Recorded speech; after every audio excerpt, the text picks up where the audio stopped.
I think so. One of the things that I said, and one of my only regrets with, as much as I loved Arrow as a show, one of my number one regrets with it, as I love the actor, I wanted him, as a fan of Green Arrow, I wanted him to be more like himself from the comics and the cartoons. And so my hope is, because I know Stephen Amell grows a really good beard, my hope is that if they bring him in, I hope that, because James Gunn can make really silly looks pull off really well, and with silly characters he can make it look really cool and even badass, like with what he did with Polka Dot Man and even Peacemaker and you know all those crazy things, right? Yeah. I think he could make the Robin Hood hat and the whole goatee for Green Arrow look actually amazing. Like I think, if yeah. so, I think personally, if and Steven, this is the thing I never understand. Okay, I blame full-heartedly the people running the CW Arrowverse for what happened with what happened with the sure. with Arrow, because as someone who has met Stephen Amell, he is far more the character than Jeremy Renner was Hawkeye. Like, you can definitely tell that Stephen Amell has those. There's even moments in Arrow where you don't see it enough, but there's a couple scenes where they kind of flex it, and you can tell it was Steven's idea to kind of flex it a little bit, and then the writing of the show prevents it from happening because it goes against their whole we need Batman with a bow and arrow type of genre. So that makes sense. but there's elements, like, just from someone who has met Steven, he's a funny person. And he's totally, like, full of himself, in the sense, like, I could see him getting into a fight scene and beating the shit out of someone, and then also just cracking the best, like, almost Deadpool level Peacemaker jokes. Yeah. He's that funny. Like, he definitely has. Very charismatic. Like, Yeah, he like, puts it on, like, yeah, he's definitely got yeah. the chops for it. That. So yeah, and this also, if this happens, this opens the door to something that I want to happen, which is, if Steven's in, you know what Steven's gonna say, right? I don't know. Because who else is getting booted that they're gonna need to recast? Any day now they're gonna have to boot Ezra Miller for their new plans, right? Oh, Ezra. So if they boot Ezra Miller, they're gonna need a Justin. Flash. So he's gonna want Grant to come in with him. So if they do this, then it's like, okay, if I'm coming, then Grant gets to play the DCU version of I don't know. I feel like Flash. For some people that might be a good thing, but like me personally, I'm kind of sick of Grant Gustin. Like, I'm kind of sick of his version of Flash. Like, But you also have to remember that you're dealing with a Grant Gustin that has the problems of the writings of the people on the Flash are not very good at what they do, you know? I guess so, but at the same time, like, I don't feel like he was the best Flash. I think he's been the best live-action Flash we've ever had. Like, yeah, but the bar's not like, okay, but like that bar is really low because there's it is. But I think if you have someone, the only reason I would want him is if you had Stephen Amell and you had him play Green Arrow. If they kept that they were in the Arrowverse, one of the things that worked so well was that those two characters, their chemistry was always on point.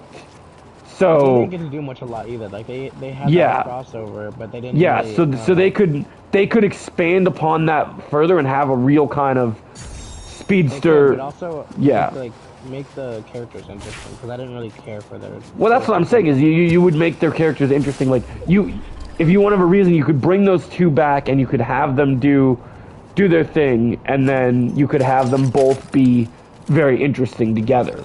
And I think that would be cool. And the cool thing is, like, you could have Grant Gustin come in, but he doesn't have to have any ties to his versions of the other characters. Like, it doesn't need to be the same Iris that we saw in the Arrowverse. They can find ways to change all that stuff.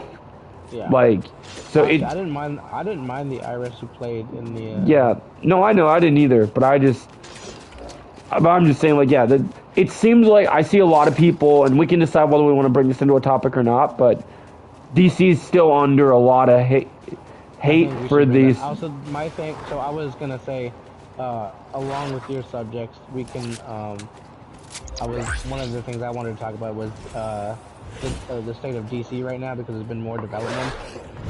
Yeah. And then there's two other things. One was the new Spider-Verse poster that came out. Yeah, I want to talk about that because I spotted a lot of pretty cool things. I did too. I don't know. And then the last thing is we got our first look at Loki. Yeah, we got to talk about that sneak peek because there's lots of things in that sneak peek that put out a lot of different perspectives for different projects. Yeah. So let's start with that because that's going to be kind of interesting. So, okay, so hey guys, welcome to Better Call Maul episode 14. Sorry, we're kind of deep in topic on multiple things that we already have been discussing. But we are going to be talking about a lot today. And so one thing we're going to be talking about right now is there was a little Disney Plus promo for 2023 that released little snippets of footage from each of the upcoming Disney Plus shows and movies. And so it revealed quite a few things. So we're going to just kind of go over the highlights of these things, and then we'll break down what we thought of these little snippets. So we don't really need to spend a ton of time of the Ahsoka footage because it was pretty much just Ahsoka, just showing her just putting on the hood. Her. Yep. Yeah. I thought it was interesting that we got 2 sequences from Peter Pan and Wendy, which is something I'm really looking forward to. So I'm glad that still is moving forward and looks pretty promising. I've actually seen it. I didn't know. You didn't know that it was happening? I had no idea. No, I had no idea, and I was like, oh, that's pretty cool.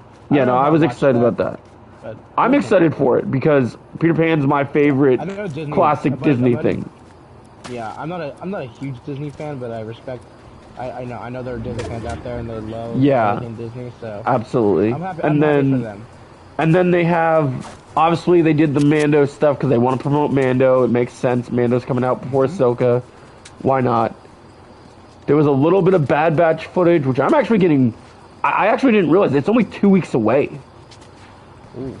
I'm not gonna lie, I'm fucking hyped for Bad Batch season 2. Like they lifted the review embargo recently and started letting people say things about it, and it sounds like it's gonna be far superior to the first season, and that's a good thing in my opinion because I enjoyed the first season.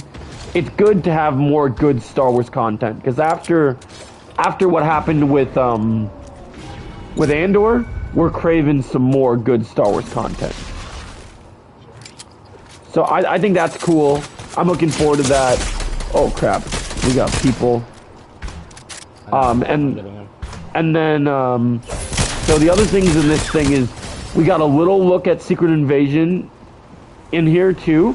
Like you could see Nick Fury rocking the full old man beard. I think we saw some scrolls if I remember correctly. Yeah, we did. I think it was the exact same footage from the trailer. Yeah, that one seemed pretty familiar. I would say I got shot really bad down in this courtyard. I would say that, oh shit. I would say that I'm definitely, out of all the things to talk about from this little snippet thing, the most exciting thing by far, and the most things they reveal, I think are from the Loki show. Yep. So Loki season 2 stuff, and we're still waiting on a full trailer, but from the snippets of this, we saw 2 things that I'm really looking forward to. One of the things I'm more looking forward to than the other thing, but they're both exciting. One thing I know it's obvious, but Sylvie's back. And it looks like she, after doing what she did in the finale, it looks like she's on top of this new world. Right? Like, did you get the vibe that she kind of is in a position of power from the one shot we see of her? I don't know position of power, honestly. I think she looks more depressed than anything. Well, I wasn't looking at her actual look, but it looked like she was sitting on a throne of sorts, like that she was ruling over something. From what I don't know, was it that? I saw the picture I have. She's sitting on a couch with or maybe, I don't know if it's a couch. Oh, maybe it was a couch, okay. I thought it looked like a throne to me, so. She's like listening to something. She's got headphones on. She just has this very. She could be depressed considering she just allowed Kang to just walk over everyone. Yeah, honestly, yeah. But like, I think the thing is with her, it's like she doesn't know where to go now. Like, what is she like after like Yeah. season 10? Like, or not 10, but the season remains. Like, she doesn't really have a path anymore. I hope she like, takes the big L after realizing what chaos she's gonna unleash.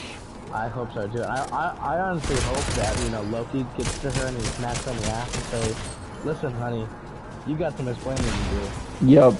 I mean, and then so that's the other thing. Like, We got the other big shot of Loki from here, where you have Loki. We see Loki and Mobius come back, right? Mobius. Yeah, and then you also have, and then all of a sudden we have that like almost No Way Home moment of all the Lokis interacting in suits. Yeah. That's gonna be interesting. You have a ton of shots of Loki for sure. But then you also have Loki and Mobius talking to each other in the tuxedo. So they're about to do something together. I don't know. Yeah, that's gonna be fun. I'm glad to see them back together. Yeah, I can add you to the next match, Hellfire Club. No worries. Those two were the best part of the best part of Loki. Like they're like just those two chemistry, like their chemistry. I would argue that Loki and Mobius have better chemistry than Loki and Thor do. Yeah, I hope that this. I hope that when they threw this little snippet of what's coming together, I hope that this is them just Disney as a marketing campaign. I hope this is them promising that like either by Christmas Day or in this next couple of weeks, right? They better be bombing like trailers like mad. Because oh yeah, we gotta get some more. Because when we're heading into, I mean, yeah, like we're heading into 2023, and early in 2023 we have things like heating up, so they need to start like marketing. Like we got Bad Batch, we have like in February, yeah, and then Mando isn't far behind either, so it's like, and there was something that we're supposed. Mando's in March, right? Or yeah, and didn't they say that? And isn't Mando supposed to have a trailer on? There was something about Mando having a trailer on Christmas Day. Did you hear about that? I heard that. Yeah. So. I don't know. I think in the coming days, Disney is gonna start. I honestly think that little promo for 2023 was a teaser for all the trailers they're gonna drop. Yeah, I think there'll be trailers. We're gonna have some good. We're gonna have whenever they decide to do that, we're gonna definitely cover all that on our next podcast. It makes sense because we got a really big trailer for Bad Batch I think last week, which I covered, which was pretty awesome, and that comes out in January. So oh, that's pretty cool. Yeah, so yeah, I think the biggest thing in this sneak peek is Loki season 2 definitely looks like it's not going to disappoint. So yeah, a lot of and that's gonna be great. Too crazy. Obviously, they're not going to reveal anything too huge yet. No, but being that Loki was one of the best honestly, Marvel Disney Plus shows, it's just nice to know that we get to look forward to Loki. Yeah, that's exactly what the point that little teaser was. It's just to remind him, like, hey, everybody, season 2 is still coming. Just like that's the point. But they're not. I think they're definitely gonna give us. They're gonna give us a taste when the real trailer comes out. So. Yep, and anything that teases something that we love, which is Loki, is always a good thing. So I definitely was a fan of that for sure. You know, no matter what, like everyone has different opinions about the Marvel TV shows, but I think we can all agree that Loki is a top 3 Marvel show. Like it just is. I will fight people. Loki is the best Marvel of the MCU shows. It is the best one, and I will fight anyone. I don't care because I know. I don't know. I'm still a Moon Knight fan. Like Moon Knight's always. No, I love Moon Knight. Don't get me wrong, but Loki was just right now is Moon Knight is still on top of me, but Loki is definitely. But here's the thing for me. In order to be the thing that I wanted from these Marvel Disney Plus shows, the one things they need to do. My problem with Moon Knight is I love Moon Knight. I have no criticisms of Moon Knight. My only problem with Moon Knight is the criticism is the connectivity, because we don't know when he's gonna pop up next. That's true. So for me, the thing with maybe Blade or something. For me, the thing I love about Loki is the consequences to the whole rest of everything going on is what gets me hyped. Is because they have Kang in the end of that season, and people theorized about it, but nobody expected that we were going to find out that we were going to get Kang in the end of that season. No, like, I mean, not, I'm going to say literally no, because I actually called it, but everybody who said Kang was saying it with a massive grain of salt. Yeah. Like, it was like, that, like, we all, like, that was like a Hail Mary. Like, yep. Kang, like, you know, nobody thought it was actually going to happen until it actually happened, and we were like, holy shit, this is... Yeah, and then it actually happened, and people were freaking out, and it's like, and that was just... And because of that, I just think you have to give Loki points for that. And no matter what anybody says about Phase 4, Loki's the one project that really got to play with the whole multiverse complex and properly. As far as I'm concerned, Loki is the king of Phase 4. Even though it's a 6-episode show, it is the king of Phase 4. And you can't, you cannot deny that. Because no, I won't. I wouldn't. It has everything that we were promised in Phase 4, which was going to be multiverse. And nobody, like, even, like, I guess you could say Spider-Man, and you could say Multiverse of Madness, but Loki, like, just kicking that off was more important than anything else. And I mean, it was just, it was a different time, man. You just had to be there. Yeah. You just had to be. Yeah. When I watched that episode 6, life did not feel real. Like, it was beyond anything we could possibly imagine. Yeah, I loved everything about that show. Like, I just, for sure. That was the one show. I actually did not do watch parties for that show. My sister is a huge Loki fan, so we watched Loki, just the two of us, and I would just put out little reviews for it, but I loved to talk about Loki. And this is coming from someone, you guys have to know my background with Loki. I've never been the biggest, I love Tom Hiddleston as an actor, but until Loki came out, and obviously Ragnarok redeemed his character and made him more interesting, I never really thought Loki was that great of a character. But and I think that's what really helped the show. It not only was it like a very entertaining show, it was a well written show, and they really made us care for Loki. Like, not they elevated it very. All the Lokis, like, we all fell in love with every Loki. And I think that's the great thing is like, I love this Loki. And now the craziest thing is I love this Loki so much because it's so different and it's so cool. Like, he knows all these bad things that happened to him, but it's just so great. Yeah. So well done. He really and just accepts it too. Like, he's just a different type of character now, and I think it's for the better, honestly. I'm happy with it. I'm completely cool with the way he is and the way that they take things. Is very good. But yeah, okay, so I think, yes, we talked about the special thing, and then was the next, we had, the next topic we had was, do you want to talk about the Spider-Verse things next? Okay. Sure, here, let me pull out the picture real quick. You can just start us off with yeah, okay, so guys, this morning, since we are doing this podcast, and it is technically still, I believe it's not midnight yet, so... It is midnight. Oh, it is? Okay. Yeah. So then it is technically the next day. But yesterday morning, we got confirmation that there's been a lot of Across the Spider-Verse hype growing ever since that trailer came out. And one of the new things that was coming out that we haven't touched on yet is that there was a new still hinting at Miles and Spider-Man 2029 getting ready to face off against Spot, which is pretty cool, and the still looks cool, and obviously that's something people are really looking forward to. But then also, we also have confirmation now of one of the most, so I think it was one of the last podcasts we talked about, I believe Playboy Parker asked me, he asked me which variant do I need to see in this movie, right? Yep, that was on our last, I think it was on our last podcast, right? Yeah, and I said, remember what I said to you guys? I said I wanted to see like a No Way Home moment of the 3 mainstream animated Spider-Mans coming together. And while we don't have those other 2, this news does kind of get us one step closer to those other 2 maybe becoming close to reality, because we have what I've considered to be one of my favorite animated Spider-Man. This was something I did not think was it. Now, don't get me wrong.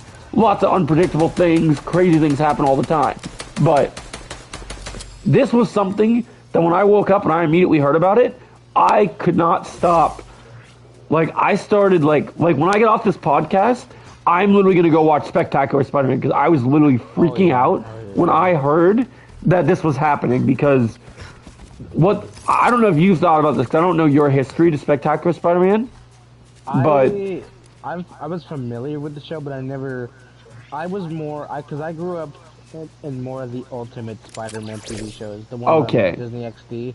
I grew up with the Ultimate. That was the one with like Nova and White Tiger. Yeah, Ultimate Spider-Man's cool. That one, that's the one I grew up. But I know a lot of people, mostly people in their 20s to like maybe like I don't know how like 20s, but yeah, those people maybe like those people grew up with Ultimate or not Ultimate Spider, but the Spectacular Spider-Man. Oh yeah, well we love Spectacular Spider-Man because I mean one has a great voice actor being Josh Keaton who's great. He also voiced I believe it's Shocker in Insomniac Spider-Man. I don't know if you knew that, but I did not know that. Fun little Easter egg for you. The voice actor for Spectacular Spider-Man, who was Spider-Man, now voiced the Spider-Man villain. So yeah, that's pretty awesome. So yeah, I thought that was pretty cool. But yeah, so this is huge for me because I grew up watching that show. I love that show. And a lot of fans, ever since Disney had started to get Spider-Man properties, a lot of fans have been, especially after seeing what's going on with this X-Men 97 thing, a lot of people have been crying out to see Spectacular Spider-Man continue.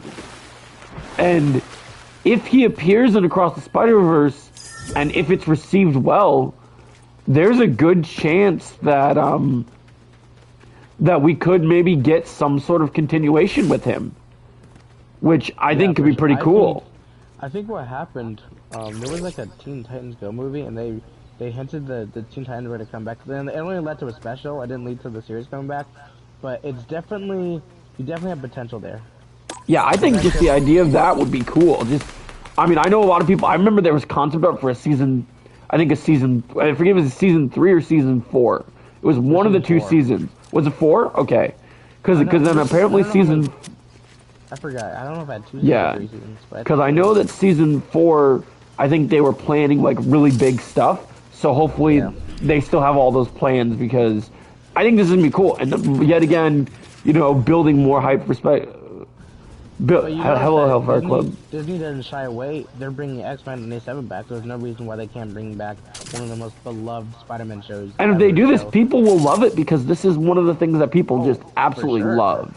Like, and honestly, it gives our younger generation a chance to experience Spectacular Spider-Man for the first time. Like the kids now, they can obviously don't have a chance to grow up, but if that show comes back, they can watch it again. Like absolutely, they can experience that same Spider-Man. Yeah, then there's a reason to actually get into it, and they can see him in here teaming up with other people and being like, "Wow, that's cool." Yeah. Yeah, and then we got this poster which revealed all these other variants. Now we know a lot more of, like, they're going all out with how many, like... It's interesting that the first movie is Spider-Verse, yet there's more variants in this movie than there was even in the first one. That's true. Well, because that was Into the Spider-Verse, so I think what happens here is they were introducing the concept of there being a ton of Spider-Man. Now that people understand, it's been a few years now, people understand, they're gonna go all in. So I have the picture. Do you want me to? Can I break down all the Spider-Man that we see in the movie? Yeah, and we'll talk about them. So I'll go one by one here. So first we have obviously Miguel O'Hara as Spider-Man 2099. We have Miles Morales, Spider-Gwen, Jessica Drew. Now, which I know you were excited about. I was excited about. We have Ben Reilly Spider-Man, which I said in the same video. I said if I could pick one, I wanted to see Ben Reilly Spider-Man from the Clone Saga, and he is not front and center, but he's in the front on the left of the poster. So that's pretty cool. That makes me super excited. I love Ben Reilly. I love his. I think what I like most about him is just his costume. I think he has one of the best costumes We have Bombastic Bagman, which is a Fantastic Four kind of I'm Spider-Man. glad they included Bagman because not enough people know about that Bagman exists, awesome. and So that's great. He's awesome. We have another Spider-Woman. I don't know who this is, but she has I forgot her name, but we do have another Spider-Woman. We have a Spider-Man cowboy. I forgot his name, but he does have a name. So it's basically a Western version of Spider-Man, which is awesome. That'll be fun. Hopefully he's getting work done. Ooh. Calm down there, man. I can't help it. We have Spider-Cat from the PS4 game. Yay! That's awesome. Oh, that's rough. Yeah, take a second. Maybe mute yourself and take a drink or something. So we have that. We have it looks like Spider-Man India. I'm not sure if that's who that is, but it looks like that's who it could be. We have the oh god, what's it called? Spider-Man Unlimited. That's who it was. Spider-Man Unlimited. Yeah. We have Spider-Punk, who we knew was going to be in the movie, and he's voiced by Daniel Kaluuya. That's fun. That's pretty awesome. We have Cyborg Spider-Man. I'm a huge fan of that version of Spider-Man. We have the Scarlet Spider, which I heard people were pretty excited about. I am very excited for that. We have obviously the manga Spider-Man. There are other ones in the poster that I can't really see right now, but that's kind of basically the ones that the main ones you can see. We do have the armored version of Spider-Man, which is in like a blue, like a dark blue tealish kind of armor. Yeah, I heard about that one. There's a ton of Spider-Mans that have like these different types of armors, but those are the main ones right now. And I think the one that I'm most happy about is seeing the Ben Reilly version of Spider-Man, because that was always my favorite one of my favorite Spider-Mans. So. Yeah, but I mean, I think right now, like, I mean, just based off of that list, that is a huge list, and that's not even a fraction. I mean, there was others in the trailer that we saw, and who knows, we might even get more. I'm hearing huge rumors of Tom Holland Spider-Man being in the movie. I'm expecting. I'm gonna say. Well, we talked about it already, and they haven't confirmed it yet. I would be shocked if they. Because I know this is made by Sony, and I know whatnot and whatever happened, right? But if you had the chance to replicate what you've already done in live action, right? And we are dealing with the multiverse. Why wouldn't you really think that it wouldn't be hard to get Tom, Toby, and Andrew all just to record voice lines for this movie, even just for a little bit? It's not that hard. And I think if you're Sony, and especially Sony Animation has done a much better job with Spider-Man than live action has. I think they definitely understand what fans would want to see. And you got to think too, right? If Tom Holland meets animated Miles, that could really set things up for him to meet his actual Miles. Exactly. People always talk about this, but I think the Spider-Verse is being set up so that Miles is going to be the live-action Miles for the MCU. I think it's gonna happen. I mean, but how do you think that actor actually looks like Miles? Like, you think he can actually? I don't think it's gonna be the actor, but I think it's gonna be the same version of Miles. I don't think it's gonna be the same. Yeah, that makes sense. That I can see. It could be though, because you never know.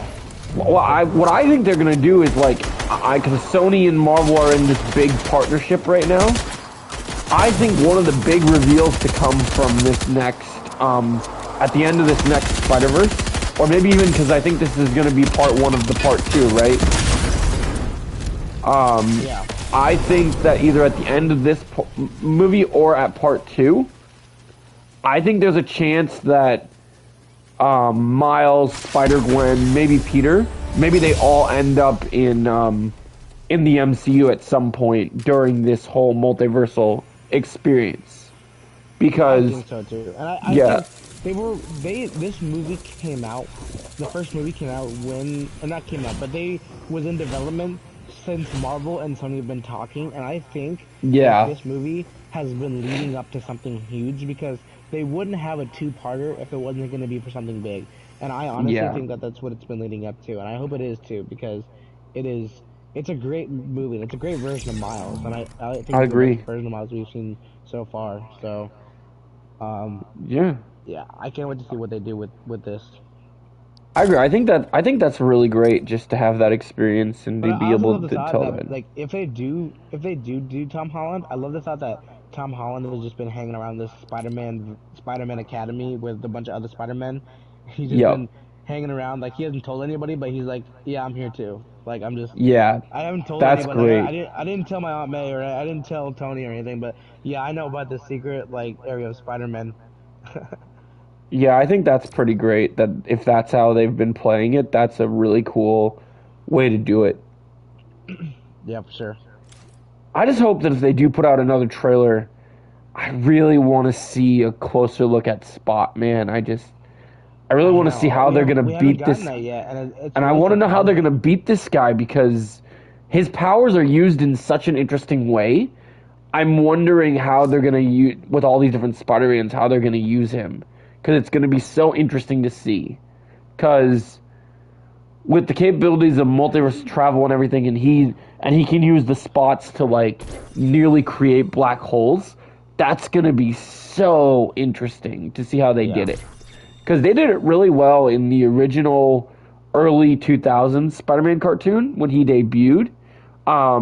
He debuted in one of these Spider-Man episodes where right when Daredevil and Spider-Man were teaming up, he was showing up as a threat. I forget if he was connected to Kingpin or how it worked, but he was a character that not enough people knew about, but when he was around, he was very, very intimidating. Like you definitely could feel that his abilities and what a lot you can do with this character, and like even though it might on the surface it might seem like he's a one-dimensional character, like oh, this guy has like cosmic level power, like no multiversal level powers, but like you can't really make him into like someone who like is we care about.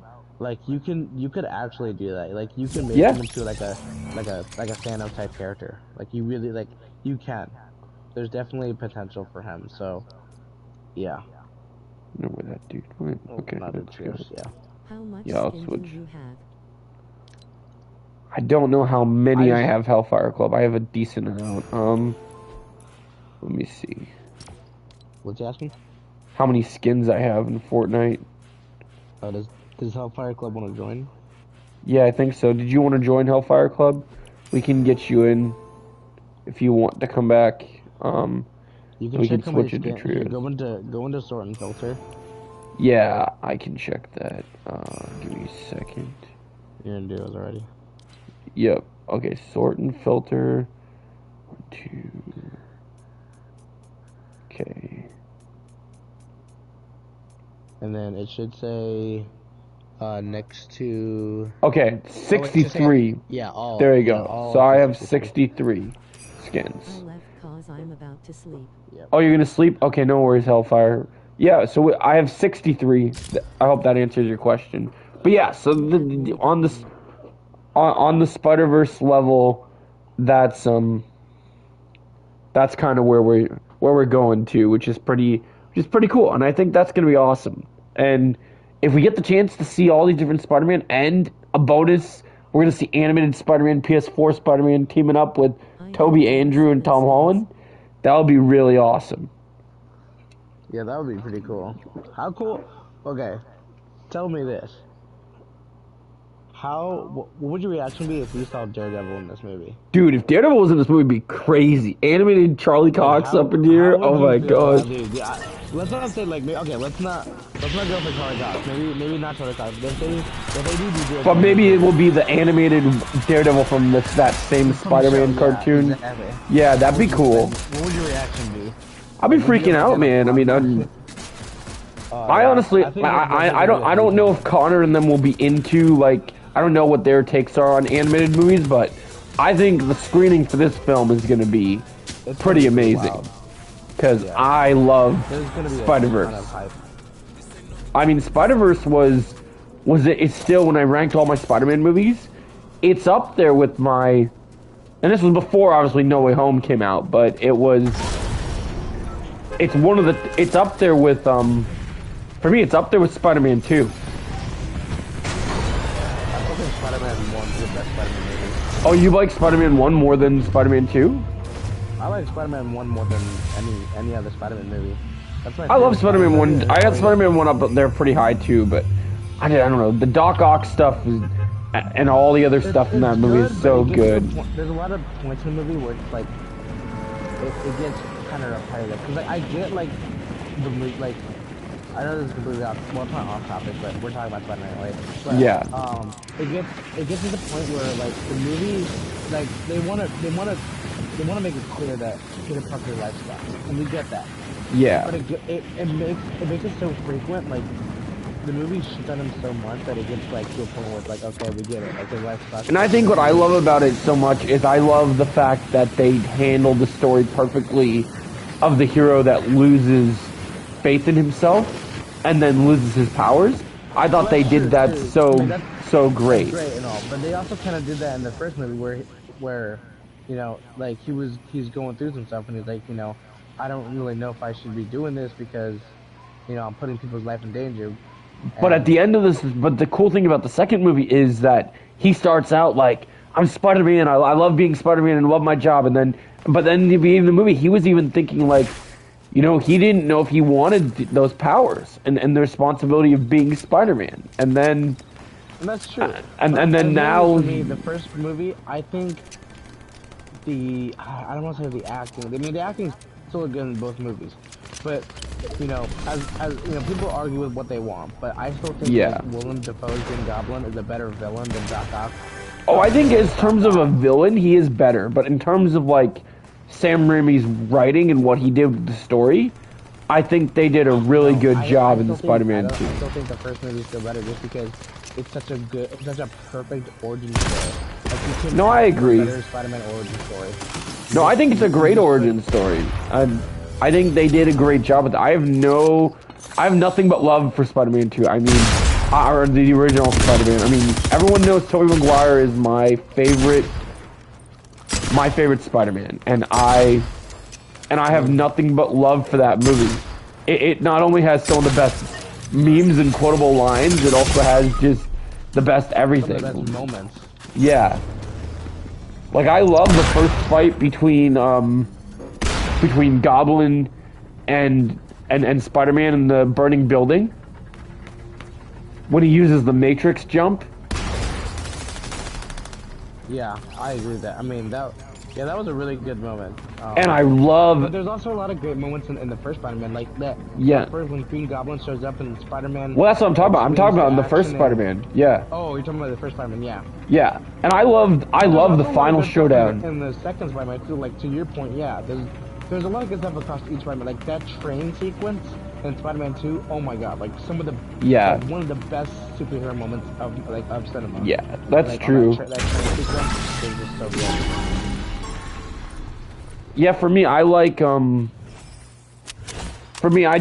like both of them. I would say definitely the Green Goblin stuff in that first movie is really good. And that final fight between Peter and Goblin, especially when it gets into the concrete and they're fighting through the wall and the glider going through him, just, it's so good. It's some of the best stuff that we, like, fighting choreography that we've seen. Not choreography, but some of the best, like, it feels so raw. Like, you definitely feel Peter Parker's, like, hurt in that moment. Like, he's out of it. Like, he doesn't want to fight anymore. And you can definitely see that when Goblin's just pounding on him and smashing him through creek. And I didn't want to make this point because I know the MCU, I know we love No Way Home and No Way Home is great, but the Goblin versus, like, Tom Holland's Spider-Man versus Norman Osborn in No Way Home compared to the original Tobey versus Goblin, they're not comparable. It wasn't as good. Yeah. Yeah. Because the original, it felt more CGI. Like, it felt like it didn't feel as raw. Like, the thing that's really sad is I know Tom Holland is very athletic. Yeah, and he wants to do stunts. Like, he's all in the stunts, but they won't let him. Like, the one thing that I noticed with the Tobey Spider-Man movies, which is why I really wanted to see them, which is why I'm still mad about what they did with that extended cut to No Way Home.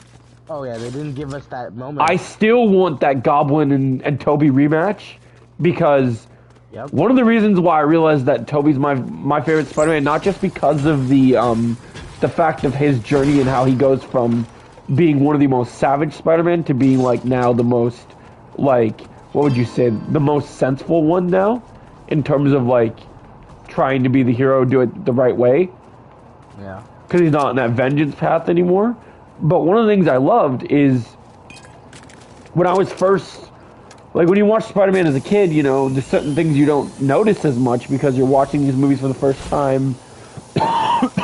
You don't notice like certain techniques or anything, and like, but like in some of those fight scenes when I went back to watch them, you can see like some of Toby's kicks are like like Taekwondo level and just like crazy stuff, and it just it blew my mind.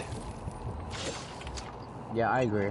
And I wanted to see that recaptured. Like even the bits of Toby just swinging through and kicking Lizard in the face are just some of my favorite moments from No Way Home.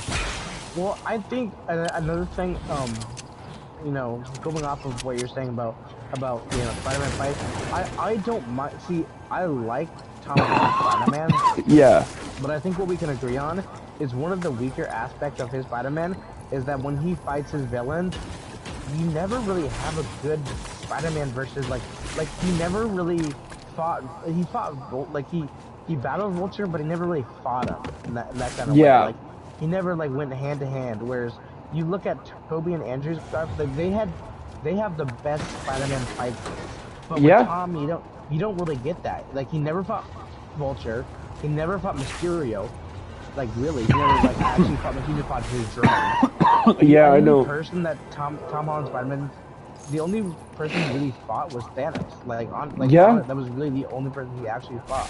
Like even in No Way Home, he had that quick scene with Doc Ock, but he never fought him. He was just running away from him. Yeah, I mean, at least in No Way Home, Electro a little bit, but yeah, I will say at least in the first in the first fight before Aunt May dies, that first Peter versus Green Goblin fight in that hallway of Doc Ock, I forget whose apartment is it? Is it Happy's? It was Happy's.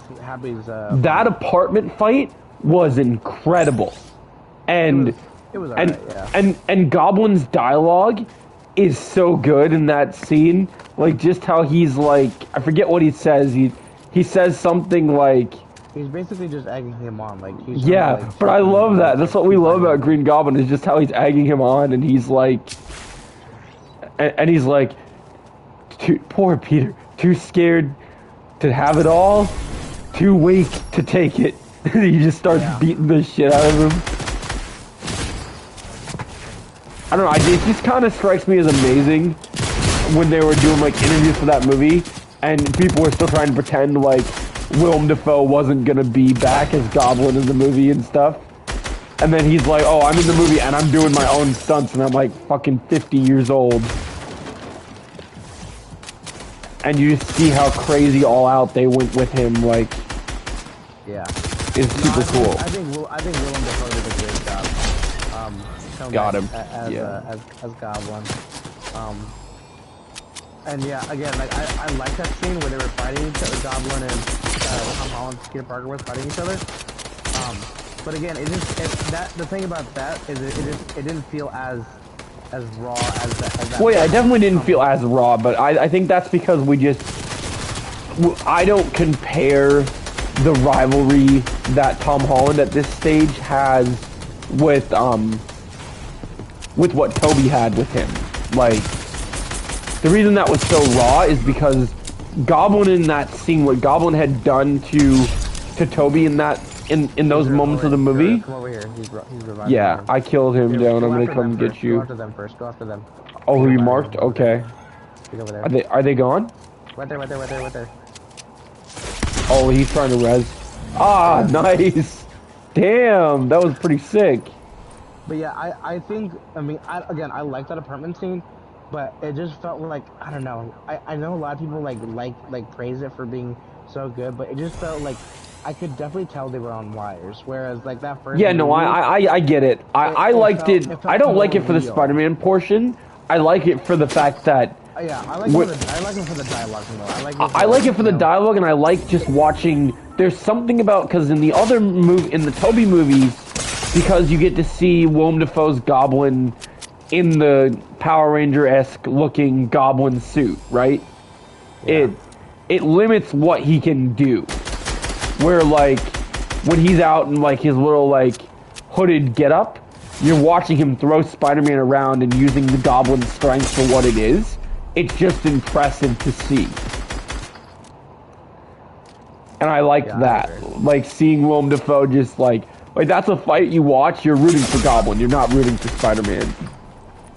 Because you're watching him just get trashed and you're like, no, it's not happening.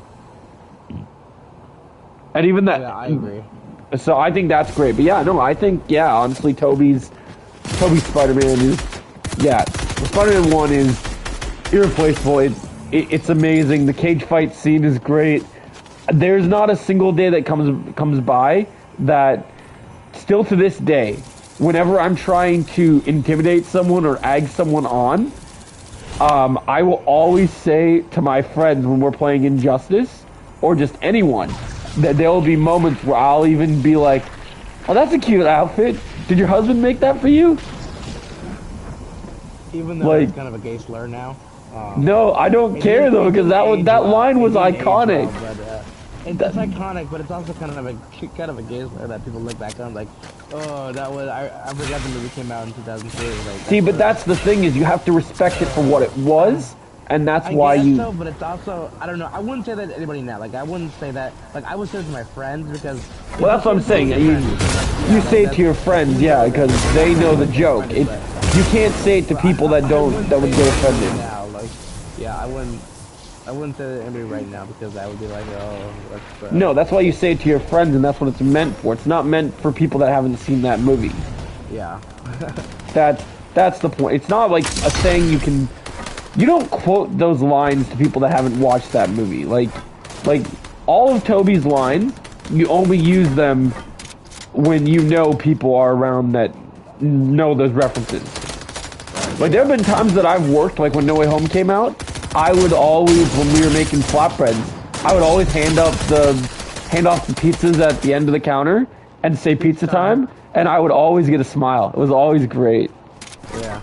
It's one of my favorite things. And, like those Marvel nerds, or not Marvel, I won't say nerds, but those people who are aware of Marvel, like they know, they would like get that hint, and they would like be like, oh, yeah, like, exactly. I love that, like, yeah. You know, I mean, it's you know, I can we all agree on this, but you know, Spider-Man No Way Home, that was a different kind of time, you know, like nothing really rivaled that. That was true. It was unlike anything because everybody could come together and watch this amazing thing that Marvel put together. You know, we all, especially with Tobey Maguire coming back and Andrew, it was great. It definitely was. Yeah, hopefully if they do bring them into Spider-Verse, hopefully they'll get some good new dialogue with those characters saying things and stuff, because we didn't get a ton of new dialogue from them in No Way Home, so it'd be great to see something new. Hopefully they come back for Secret Wars, though, because I think they have to. Like, here's my thing, okay? I'm already hearing, and I wasn't going to talk about this yet because we're going to get into this topic later. I'm already hearing, and if this is true, and I know we kind of already talked about this, like, I'm already hearing, and the reports that I've heard are pretty much, I'm starting to believe are true.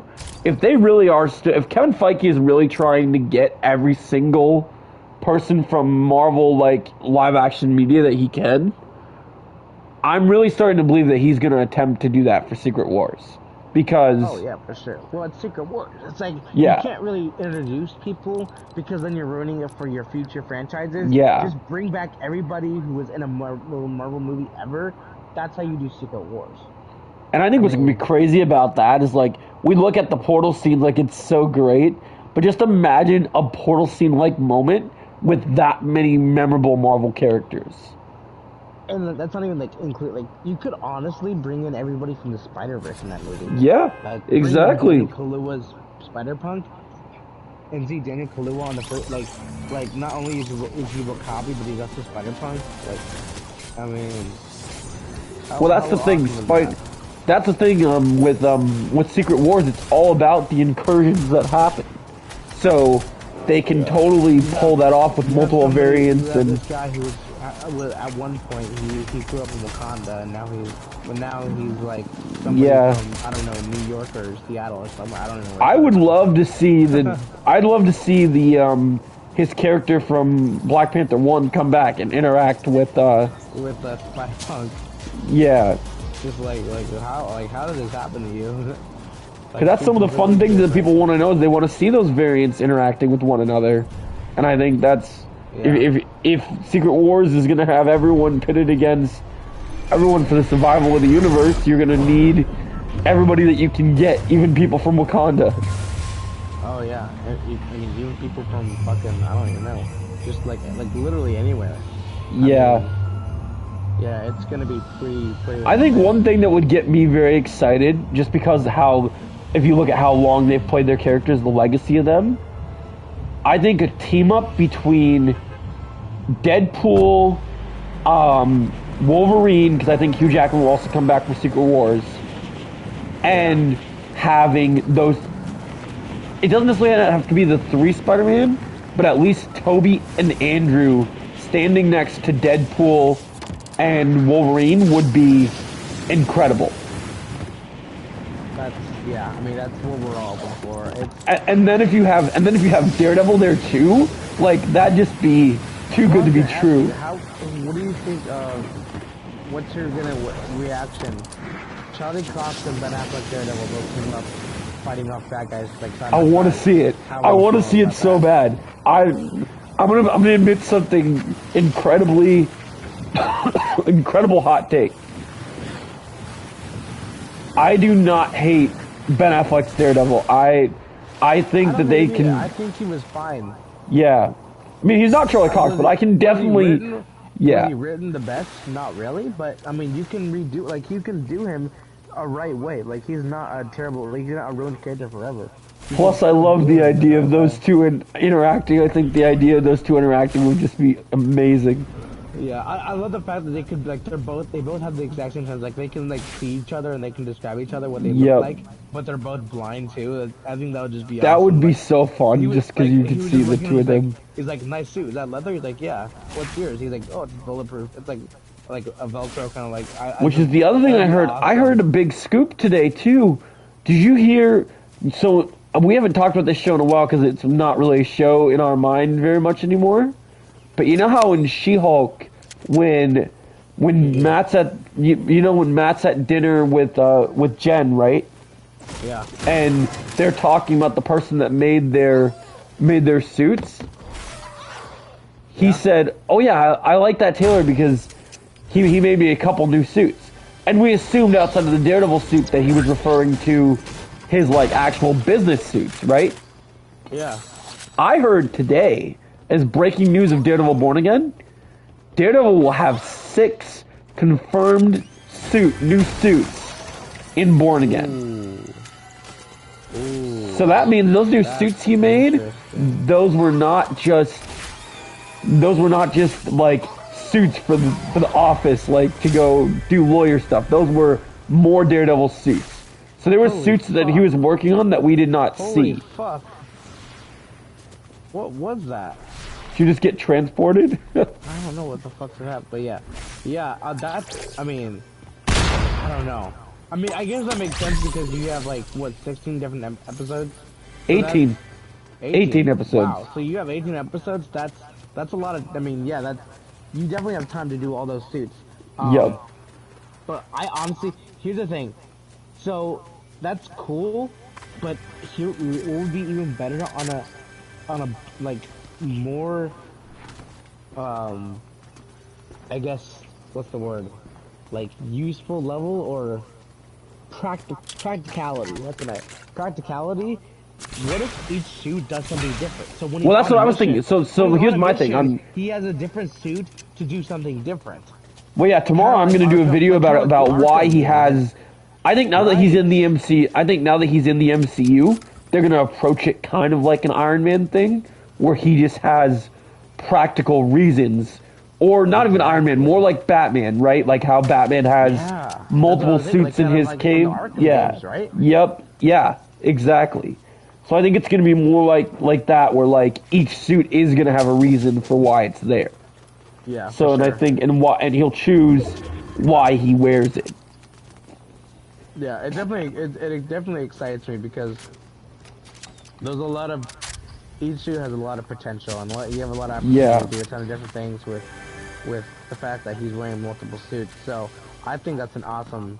And the cool thing is, because we've only seen this yellow suit in the MCU continuity, we don't even know what those. Like, we don't know if that yellow suit includes those 6, or if we don't count the yellow suit and it's 6 other suits. Yeah, I mean that's true. Like, I mean, it could return, but I don't know.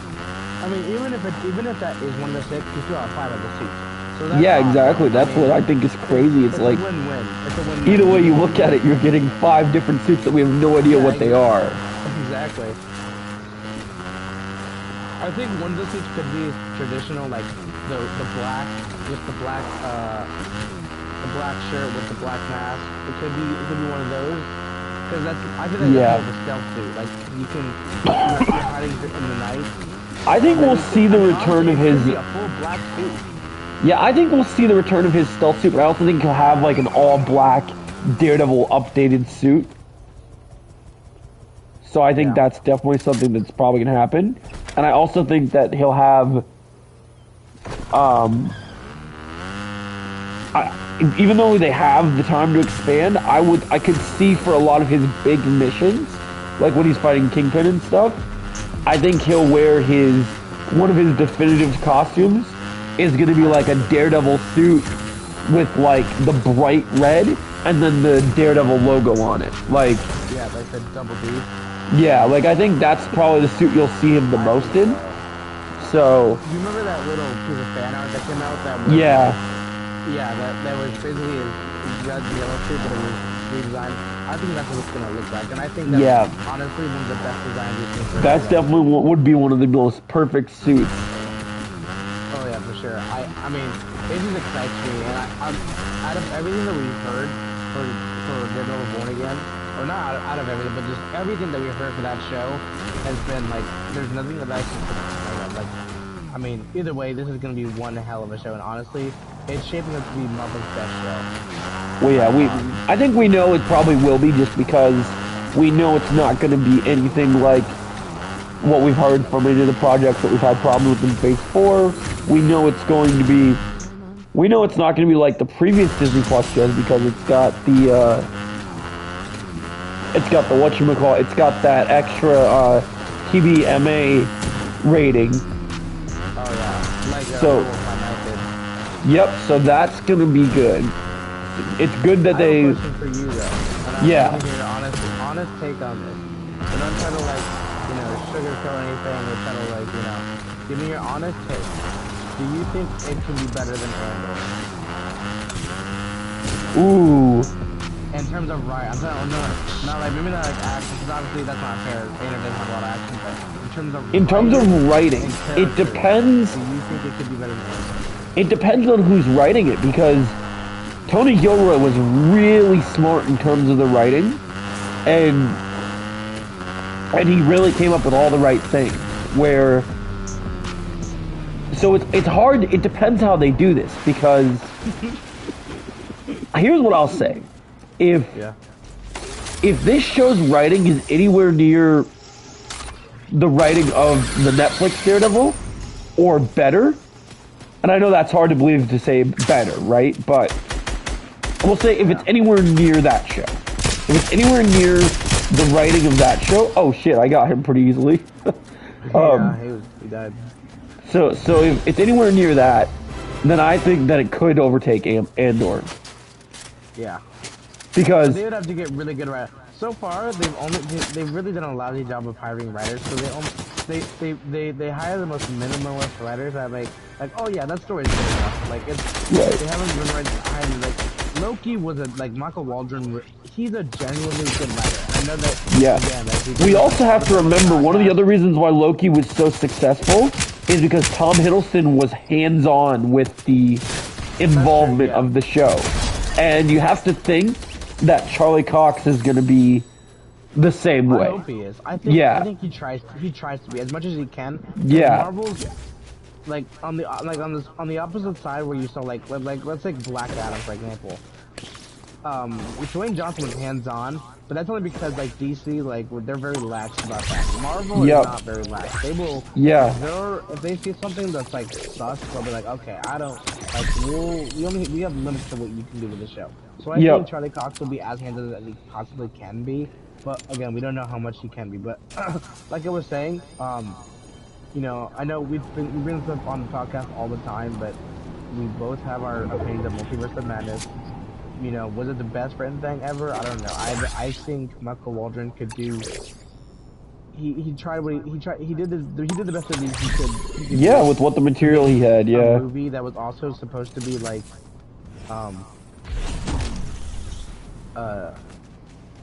yeah, I have nothing bad to say about Michael Waldron's writing abilities.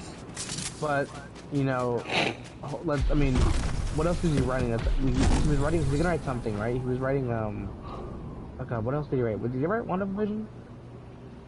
No, he's writing something. He's writing something upcoming. I don't know what it is. I don't know if it was Quantumania or something, but he's writing something that's upcoming. And I don't think he's the worst writer ever. I think out of the Disney Plus shows, he probably has the best. Oh yeah, he did the best work he could for sure. For Loki, but if you're gonna do a character like Daredevil, you need some of the best writers. And I think they will have some. I mean, what I'm hearing from for Echo is that they're getting the writers for Better Call Saul. Yep.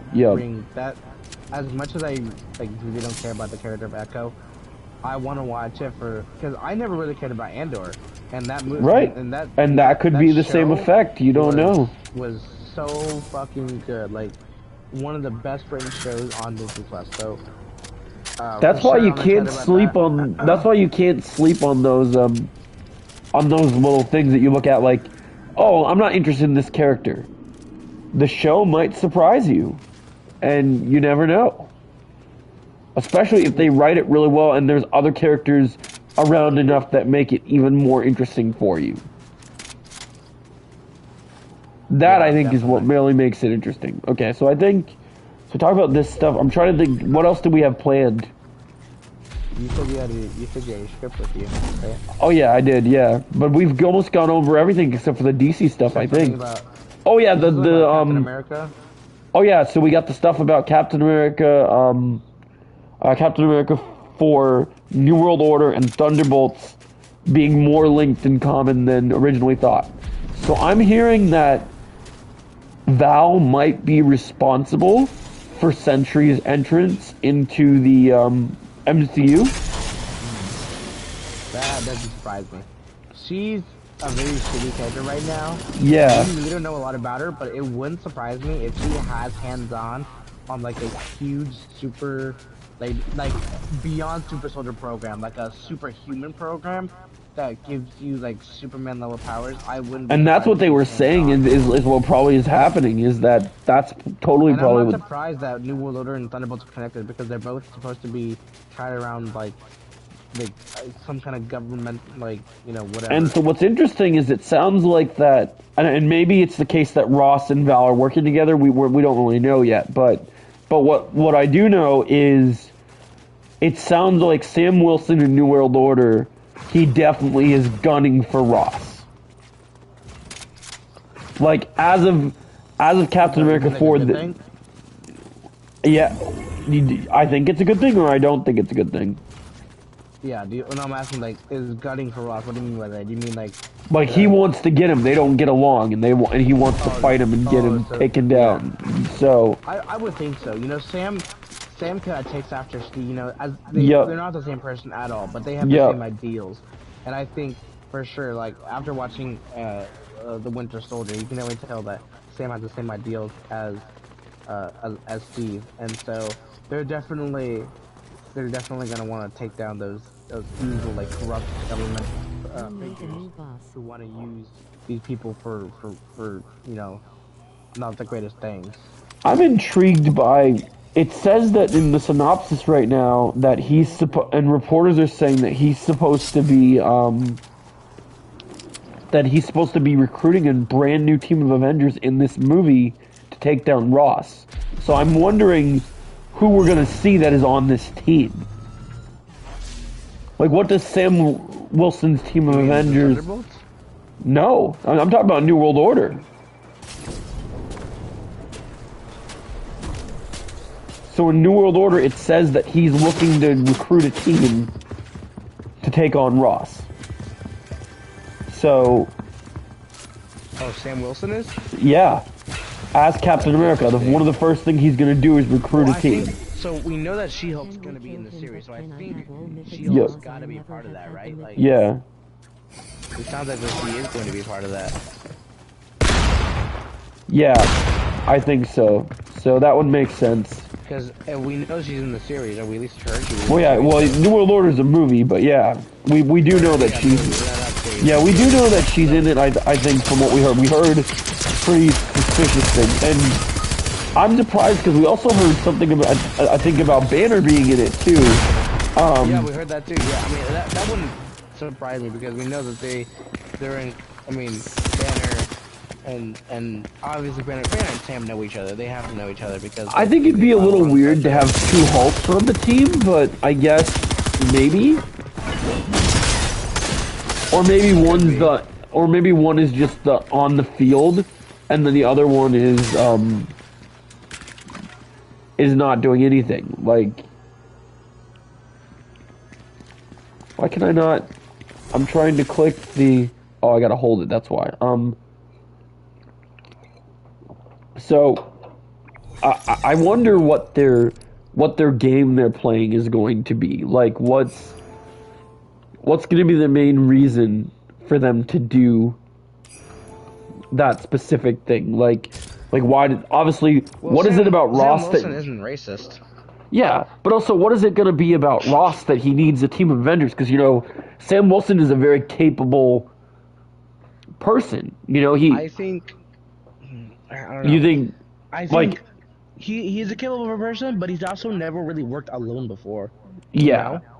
So he's not sure if he's always had someone, like whether it's Steve, Bucky, or the Avengers. He's never been really alone on anything.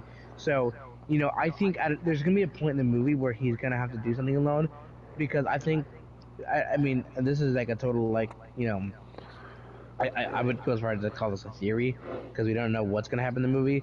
But I think he's afraid of being alone. I think he's afraid, he doesn't think he can do this without a team. Like he needs someone to get behind. So yeah. I think he's gonna build a team, but there's gonna be a point in the movie where he has to take something on by himself, and he's gonna. You think he'll struggle? I think he'll struggle, but he's gonna overcome. That's what always happens. The heroes always overcome their problems, but I definitely think that he's gonna struggle a little bit during the movie. Especially trying to find a team who can take down Ross. But yeah, it's very, and I think definitely this movie's gonna lead right into Thunderbolts. Even though Thunderbolts comes out like a few years after, it's gonna lead right into that movie because they're just too. I mean, that would make the most sense, right? Yeah. Which means that sure. I could see what if Sam ends up placing Bucky on the Thunderbolts to keep tabs on everything going on. Like, I think that's a possibility, honestly. Because we always talked about that we thought he was doing it to get back at Sam, right? Just kind of be... Here's the thing, and I think you have a point, and I think where you're going with this is you're going in the right direction with this, but I think what's gonna happen, and there's two options here. So one, Sam could call up Bucky and say, "Hey, I need you for this," and Bucky could say, "I really can't. I have my hands tied." And I think that he could be working with Ross. That's why he's saying that. The other side is, I think, to what you said, is that he asked for Bucky's help, and that he does come back in that movie and he does help him, but at the end of the movie he's like, or at the end of the movie, like let's say he can't, they obviously they're not gonna be able to take down Ross because we know he's gonna be in Thunderbolts. But Yep. He says, hey, I need, like, while I do something else, like whatever happens in that movie, when Sam goes off, he's like, hey, I need you to keep tabs on these guys. I need you, like, pretend like you need to be there, like pretend like you're with them, like you're all in. Right. And he's gonna send them in there, and that's where that goes. So I think you have a huge point. I think that's definitely what's gonna happen. Is Bucky's gonna be hands on because he has to. Like, yeah, he's sitting in there to keep people watching. Like, Yeah, I think he definitely wants to keep a watch on what's going on, and I think that might be like that could be interesting because you have to think that whatever team of Avengers Sam has built up to get to, I'm gonna guess that he doesn't have his team finally built till the end of the movie. Like, definitely not. So yeah. I don't think even then he'll have it built. I honestly think he won't have it built until Avengers Kang Dynasty. Like, yep. He's never really gone out there and, like, because he's not Nick Fury, right? He doesn't know who exists right now. He's not looking these people up on Google. Like, he's just not. So that's why he only goes to people he's familiar with. And I think that's why he goes out to Bucky to build a team. He goes out to Bucky. He goes out to Bruce because he's familiar with Bruce, and then Bruce can say, "Hey, I also have this cousin who, she could tag along with us because she has these powers too." So, and we don't honestly we don't know who else is going to be in the movie too. There could be, like, literally anybody else. So there's definitely, like, a system here of, like, we're still waiting for you to ready up, by the way, too. Not to cut you off. I know. I'm okay. I'm looking at things right now. I'm trying to no find worries. Yeah, it's all good. Yeah. No, that's true.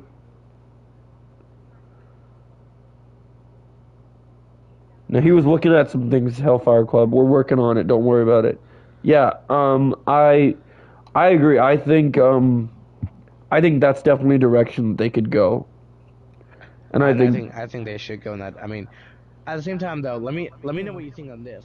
Do you think that having these people in this movie, do you think that's taking away from Sam's story? Do you think that it's too many people? Like, how do you feel about all these people tagging along this, or do you think it's taking away from Sam's story, or do you think it's a welcome addition? Like, I think it's a welcome addition because if you look at the Captain America movies, right? And you look at the previous ones, there's not one Captain America movie where Steve is always by himself. Because in First Avenger, he always had Bucky and Peggy and the Howling Commandos, like, they had his back. That's true. And then when you get to Winter Soldier, he's teaming up with Widow, Nick Fury, and S.H.I.E.L.D. And then you go to Civil War, and he has an entire team of people, and he's got Bucky back. So, like, if you think about it, a Captain America is a character that should always be surrounded with followers. Because what Captain America is not just an American symbol, but he's a soldier. But he's a soldier and a leader in his own right. So what makes Captain America such a friend? And Sam follows that he follows that kind of idea where he makes it clear to Nick Fury that he's not a spy, he's a soldier. Yeah, exactly. So, they're definitely in that same. I have all mythics cause I've never got the mythics. Yeah, you get what I'm saying. Yeah, exactly. So he has done that before. Yeah, so yeah, you're right. I think it's definitely an addition to the movie, a welcome addition to the movie. And it actually kind of gets me excited to see who else could be on that team. I mean, yeah. We know for sure Hulk and She-Hulk, possibly Bucky. So we'll see who else. I mean, if you had to give some guesses on who else could join Team Squad or Sam Squad, who would you say? It's a long shot, but if Sam has been connecting with Wong or anyone close to Doctor Strange, then Shang-Chi might be an end credits scene that pops up to be like, hey, I need you. And he might be like, oh yeah, I heard about you. You're the new Captain America? Okay, cool. Like, because We know we're gonna be waiting for. We know we're gonna be waiting. We know we're gonna be waiting for his movie for a while, but he is gonna be an Avenger. We know that. So I think him popping up is likely. But who do you think, like, who do you think during the movie we're gonna see? Like during the movie, it's gonna be like I could see maybe hot take. I don't want to say it. You know what? Here's the thing. I don't want to say it. I'm too scared to say it. I have a sneaking feeling that Shuri could appear, and I hope she doesn't. But I can see it happen. I think it's too early for her to appear because coming off of Black Panther, I think it's too early. Remember, there was those reports of her appearing in Ironheart though too, and that's gonna happen before that. So. Well, Iron, but that's only for like a small cameo. I mean, that's only gonna, or I think so, right? I don't know. Maybe I don't know how big of a role it's gonna be. I just know it's gonna happen. So. Yeah, that's true. It's. I don't know. They wouldn't. I don't think they would. They don't need to utilize her that much though. But I heard a report the other day that she's on the new roster of Avengers, and maybe it's because they didn't want to spoil or talk more about the kid and whatnot. But for people that hasn't watched Wakanda Forever, but they have been putting her as still being Black Panther in the future of everything happening. I think so. Yeah, which really annoys me, but that's possible. I was kind of getting the thought that she was going to be a one and done, and I was happy with that, but it sounds like she's going to continue. Yeah, it sounds like she's not going to be, which is, you know, take with that what you will. You know, we all have our opinions about Shuri, but, you know, nothing lasts forever. Oh, some things last too long, so. Okay. You know, some things do last forever. That's true. That's what people say, right? Right, Joe? Yeah, that's fair. It's a classic line. Yeah, I feel like that's yeah, I think the movie order took place before or after Armor Wars. Is Ironheart? No. The movie order took place before or after Armor Wars. I don't know. I'm not sure. Thanks, Joe. I'm trying to think. I got wrecked by this boss. I know you did. I'll come help up, but you know? Trying to think. It'd be. I guess it depends because that's someone I didn't think about. Because he cameoed in Falcon the Winter Soldier. Rhodey could also be there too. That's what I'm thinking. But okay, I was thinking that too. But I was thinking maybe White Vision. Maybe that's a possibility. I don't know. That's a possibility, yeah. We've been hearing that he's going to become a bigger deal in a lot of things, so... Oh, sorry, Joe! Dang. Oh, I did not know you were going to die. It's okay. I'll pick up I'll go reboot you somewhere. It's all good. But yeah. I think... See, here's the thing with I think... Ooh, yeah. I think he's familiar with, and I think those people are gonna say, hey, I know this person. They could tag along too because, you know, they have just kind of like a Bruce Banner, and maybe he does call up Rhodey, and maybe Rhodey knows about Ironheart, or maybe he knows about Vision. So that's definitely a possibility. But I am excited to see. I was a little bit skeptical about New World Order at first. But now I'm like, okay, this could be something here. So we'll see. But I am looking forward to see what happens with that movie. Yeah, I agree. I think that's going to be interesting. I'm still interested in the fact that Armor Wars is going to be He wants his hammer back, he says. He wants his hammer back? Fuck you. Yeah. This is my hammer now, bitch. You want your hammer? Go fuck yourself. Suck your mom, bitch. That's hilarious. Oh, you want your hammer? Sorry. You have to go get your own.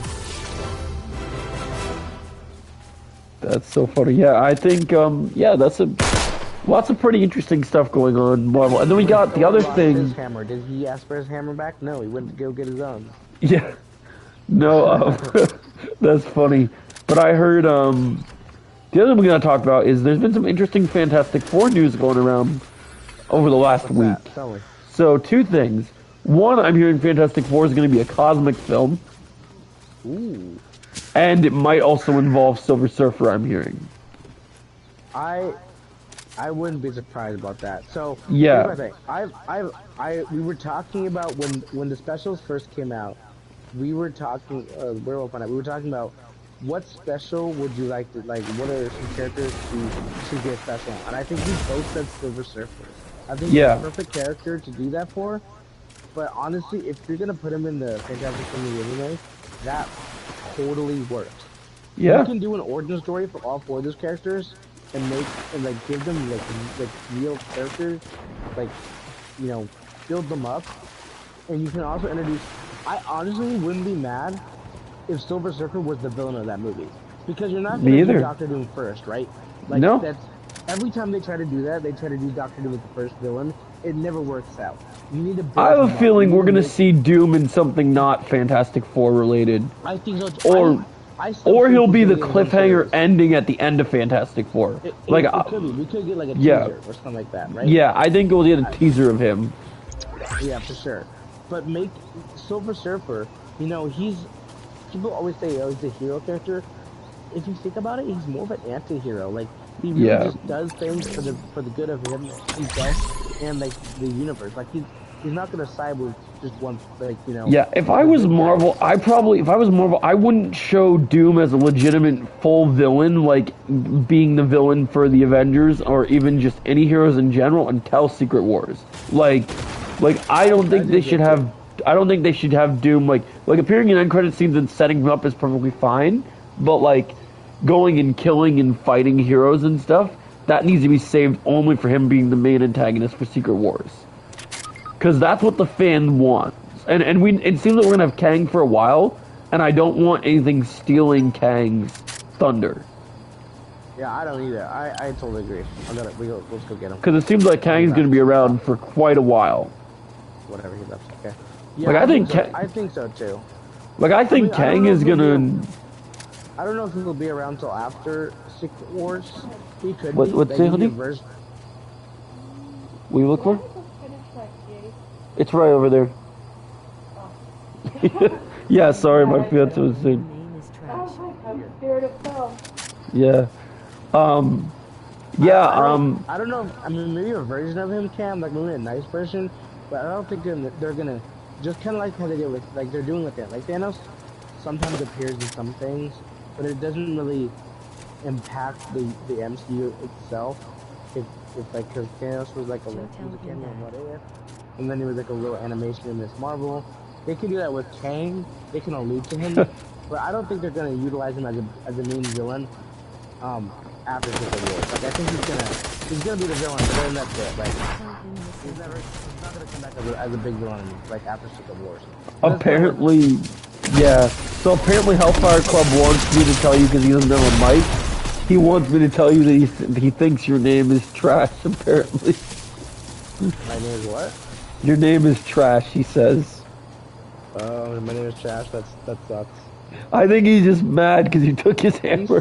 He's salty. Yeah, he's salty that I took his hammer. That's so funny. Boo-hoo, I got so many battle stars, honey. You gotta see how many I got. It's crazy. Look at this, and I got even more. Hey, Hellfire, you want your hammer? Suck mine. No, it's like suck mine. Wow, that's funny.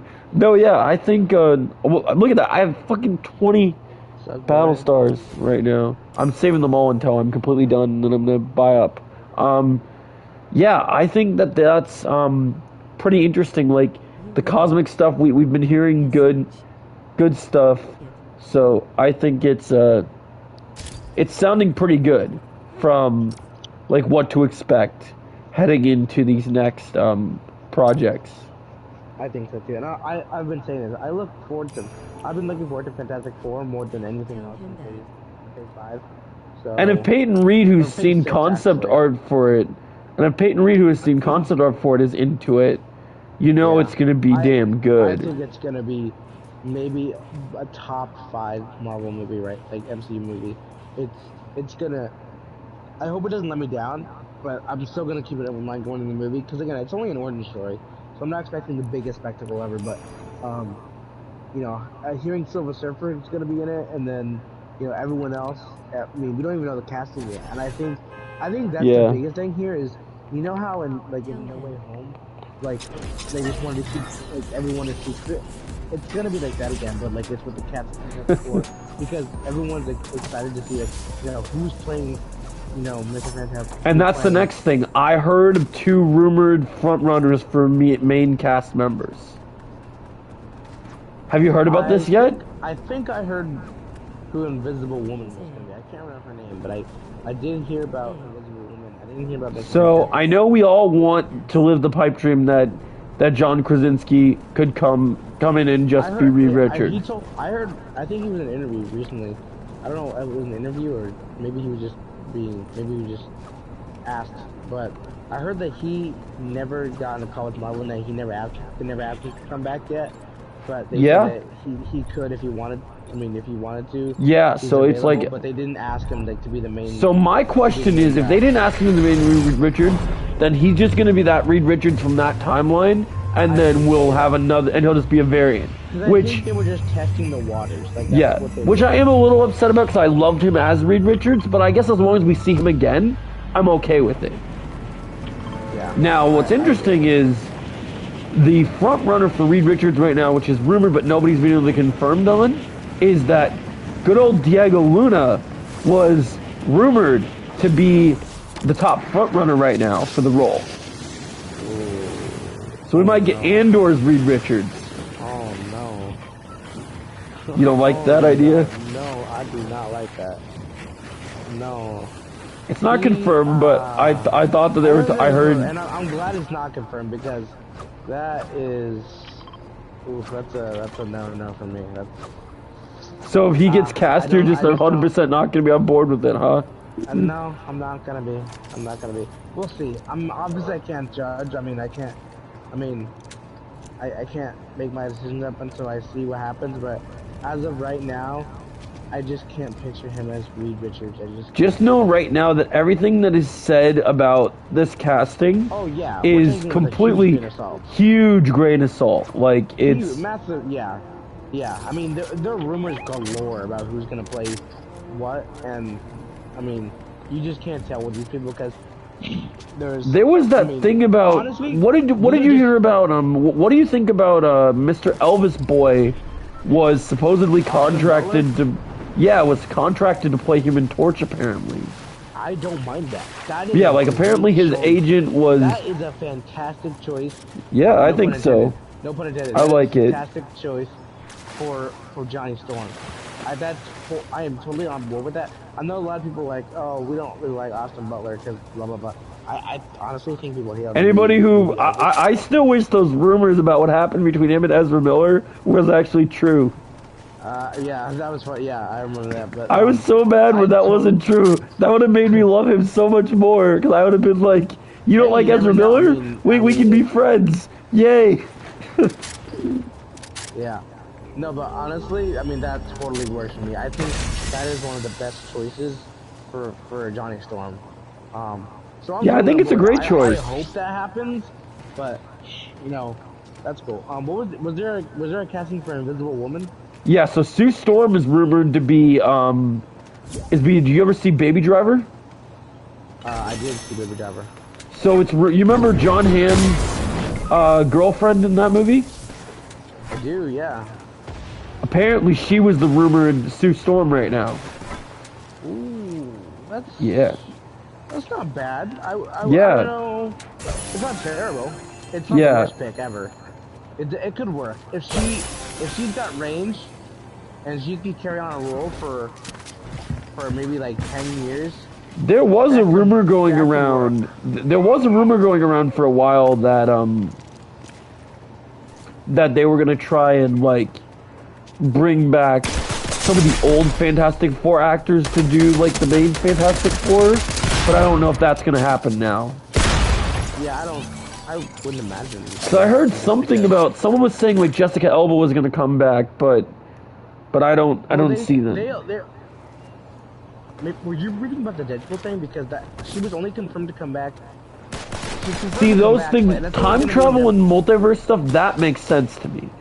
But for like a mainstream MCU movie introducing the Fantastic Four to the MCU, I don't think those are the best choices for.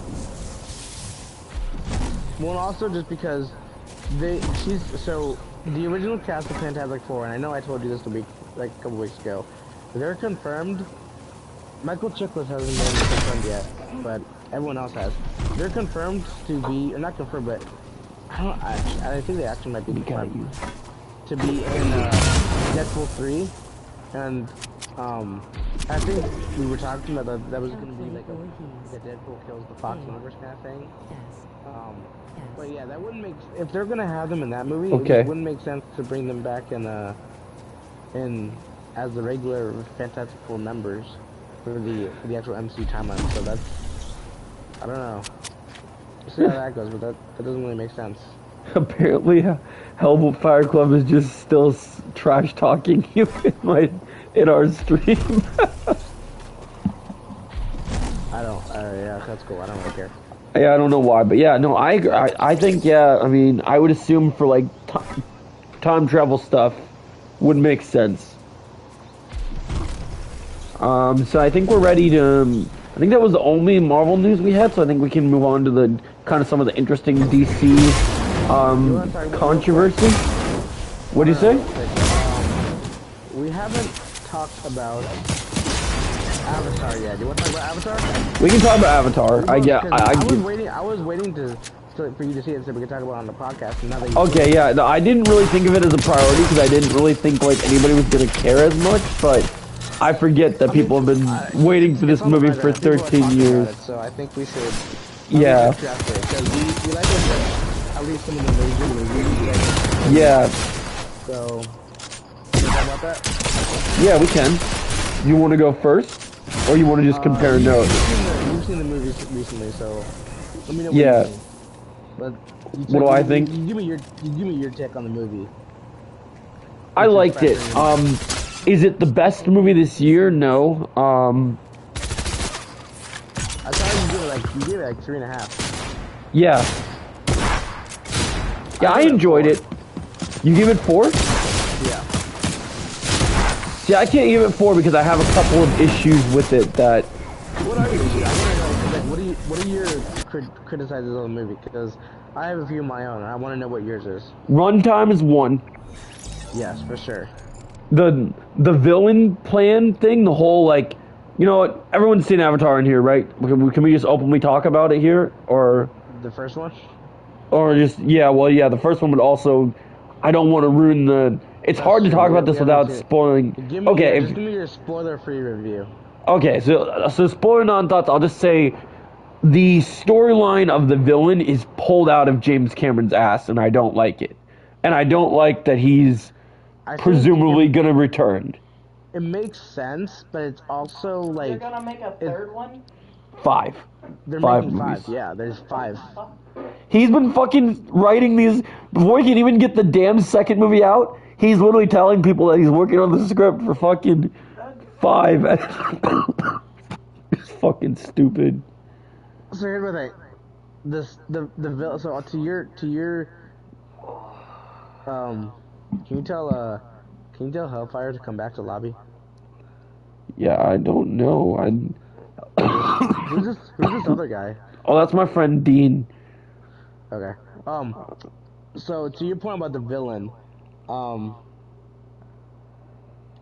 I think I don't think he pulled it out of his ass. I think it was, the thing is with that, it was very obvious. It was a very obvious path to go on. It's like, you can definitely do this. The hell? Why do we have so many freaking, what you do? I don't know. Just kick one of them, because we don't have enough people. Yeah. Oh fuck, some remember. Oh, Dean's leaving? Oh, crap. I don't even know who this person is. That's too bad. No worries. I'll try. Dean is my friend. This person is not my friend. I've never seen them before. Just kick him out of your party and put it on private. Okay, honey. Do you not put it on private? It's fun. Let's just do. I'm gonna get off Team Rumble. Oh, that person left. No, okay, good. I guess. How do we do this? Where the hell is? You will go on duos.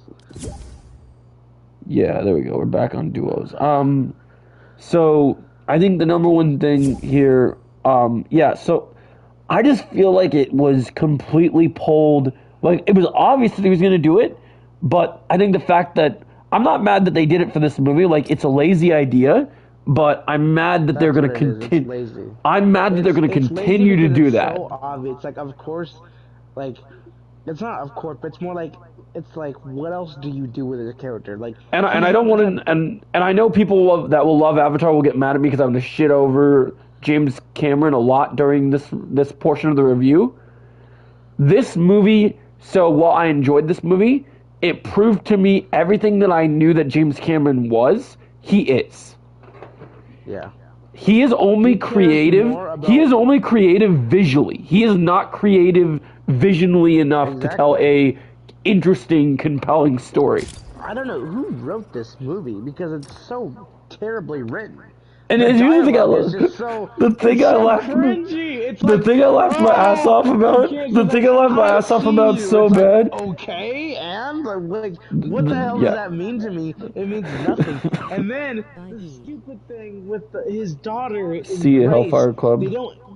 They don't explain like why. I think they're gonna do it next movie, but they don't. Like, why does she have this connection with? I'm spoiling the movie, whatever. But it's like it's fine. The daughter, like the daughter that's supposed to be Grace. People know about that, but it's like what, like what's up with her, and why is this the son is so stupid.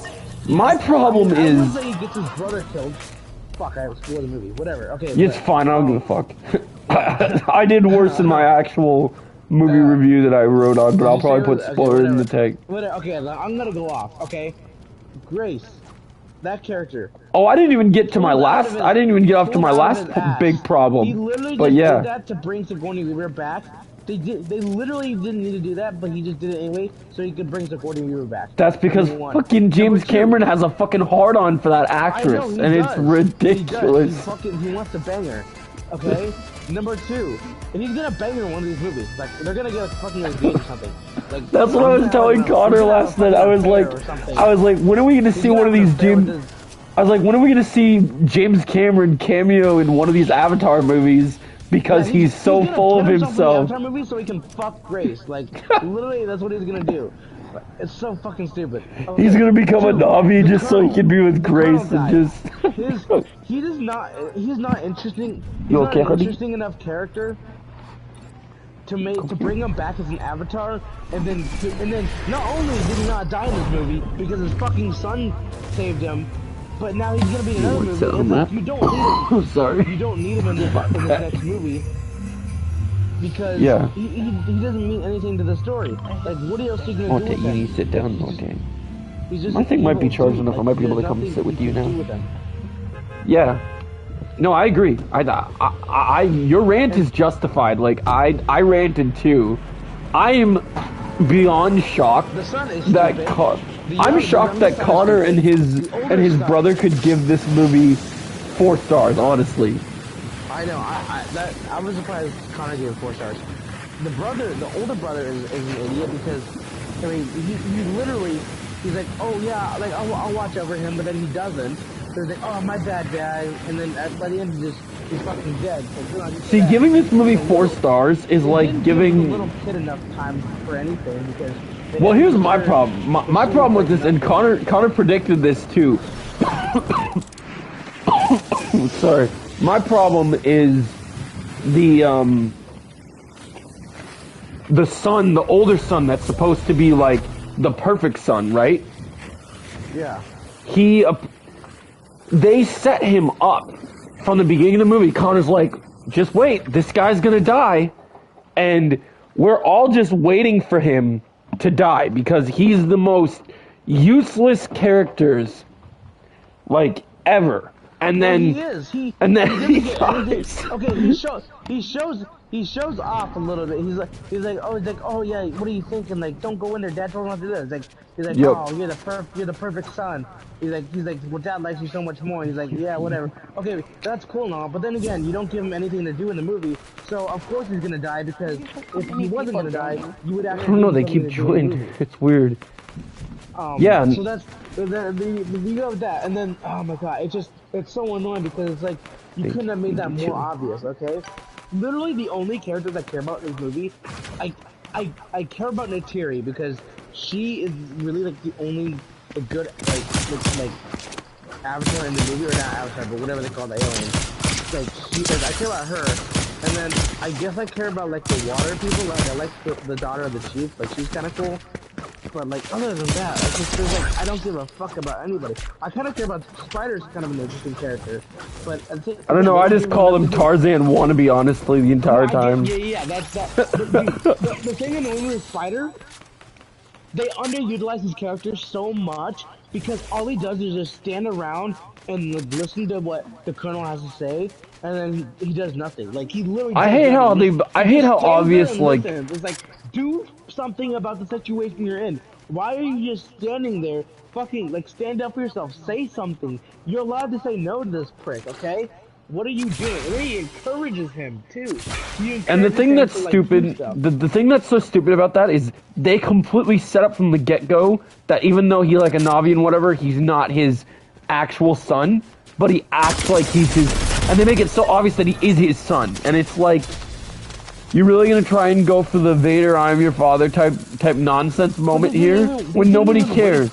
Exactly. Okay, not only does nobody care, but they didn't wait to give us that reveal. They revealed that to us in the first like 30 minutes of the movie, I think, right? Or like the first hour of the movie. They told us that, oh yeah, he's the son. Like, I guess we could have figured that out by maybe two or 3 hours in, but like.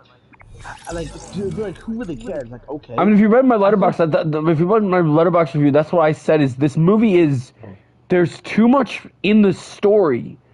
One of the things that's good about the first movie is nothing in the first movie was predictable. It was just the first Avatar movie. What'd you say? It's on trios right now. Oh yeah, we'll take it off. Yeah. So nothing was predictable. You're totally right. Nothing was predictable because it was a whole new world that we were being introduced to, so nothing like took us by surprise. But that's where this next movie fails, is that like they don't really. I mean, there are some surprises in there, but it's not like. But whenever we do get a surprise, it's like, do we really care about that? Like, I think they wanted the older son to his death. They wanted that to be a surprise. But by then we were like, yeah, I mean, you didn't give him shit to do. No, so what's stupid is like he doesn't know how to handle. They don't do good character writing, so like, there's no none of them have like any. Like none of them have any weight to them. Like they're all. The thing that sucks is like the only reason I would care for that character is because I feel bad for Jake Sully and just the idea that, you know, his son is gone, but not that the character of the son, his death wasn't handled in a way that was shocking or emotionally affected me. I don't feel bad for anyone in the family. Like I don't even feel bad for Jake Sully. Like Jake Sully is, like here's one thing: people like Jake Sully, and they like him in the first movie, and he was fine in the first movie, but he was so like, he was such a a blank face character. Like he like had no emotion. Like sure he that's fair. Navi and he cared about the Navi, but when you look at when you watch this movie, he's just like oh yeah, well, James Cameron just wanted to use him to be a total badass. That was the only thing he needed him for. Exactly. Was he doesn't like he's like oh yeah, I care about my son. He's like, but I'm also like a war hero and stuff. Yeah, which is fine. He does his job. Like, there's not much more you can do with his character, so it's just kind of like for these.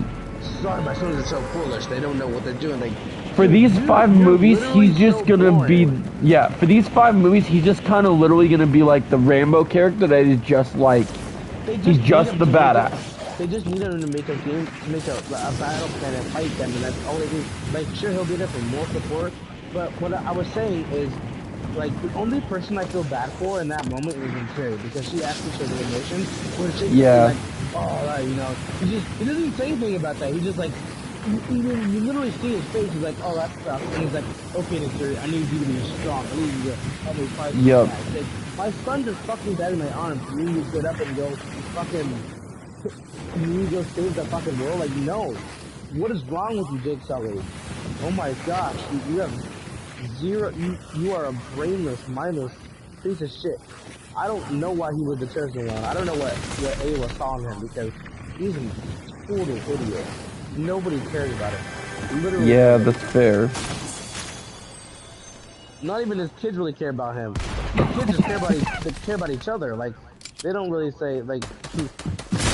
All they want to do is impress their dad. But I mean, you can't really fucking impress that guy because does he care? No, he's there to do nothing. Yeah, that's definitely fair. I just. I understand. I think that what I'm more annoyed is everyone was so excited to watch this movie because it was like a decade in the making, and this movie had so much potential, but James Cameron doesn't know how to fucking write a script, so you know, it's hard to write a character when the person writing it. Here's the thing that I think that people need to be more aware of now, especially the fact it took this much time. You can't. No matter what, because James Cameron just has so much fucking money, he's going to just make these Avatar movies. Just don't get hyped for them. There's not going to be any thought for them. There's not going to be any creative juices flowing for it. It just is, he gets to make these movies because he's fucking rich. And as long as he meets the deadlines that Disney wants, then he's good. You know? Like, that's unfortunate. And Disney doesn't care enough that the story has to be super complex or amazing. Help me, Joe. I'm coming to get you. Can help me. Yeah, for them, they just need to see profit. As long as people pay to see Avatar 5. Honestly, I'm gonna let Disney off the hook on this one. Where are you going? My card over there. Oh, you're over there. Okay. Yeah. I'm gonna let Disney off the hook on this one. I don't think this was Disney's fault because remember, when Avatar came out, Disney, I can't speak. Avatar was still a Fox-owned license. Well, no, I know. Was working on these movies before, was working on these sequels before Disney stepped in. So I'm gonna let this has nothing to do with Disney. This is all James Cameron because he just he does not know how to write a fucking. He literally writes animals better than a character. Remember that whale in the movie? That whale that was like, you know, that really fucked up whale who was like an important part of the story. He wrote that whale better than he wrote some of the characters in this movie, and that's how you know how fucking trash of a writer he is. Because he doesn't know what the fuck he's doing. He literally just want to make this movie so people say, "Wow, that looks so cool." It frustrates me because I'm gonna see the next movie, like I know I will, but it's like I'm not gonna be like emotionally invested in any of these characters because they're all either idiots or you just don't give a fuck about them. Yeah, it's very hard to just deal with that. I think my point with Disney was if you thought that you're gonna have to wait another 10 years to get to come up with his plan again, that won't happen this time because now he's under Disney's rules in terms of when he has to release things. It has to fit with their schedule. But unfortunately, because Disney is a big company, as long as these movies make money, they're not going to care about the quality of the story.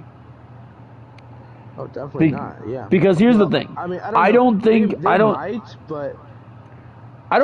Iger's got his opinion. Yeah. Go ahead. I mean, we'll see. I don't know if. I mean, I feel like they do still care.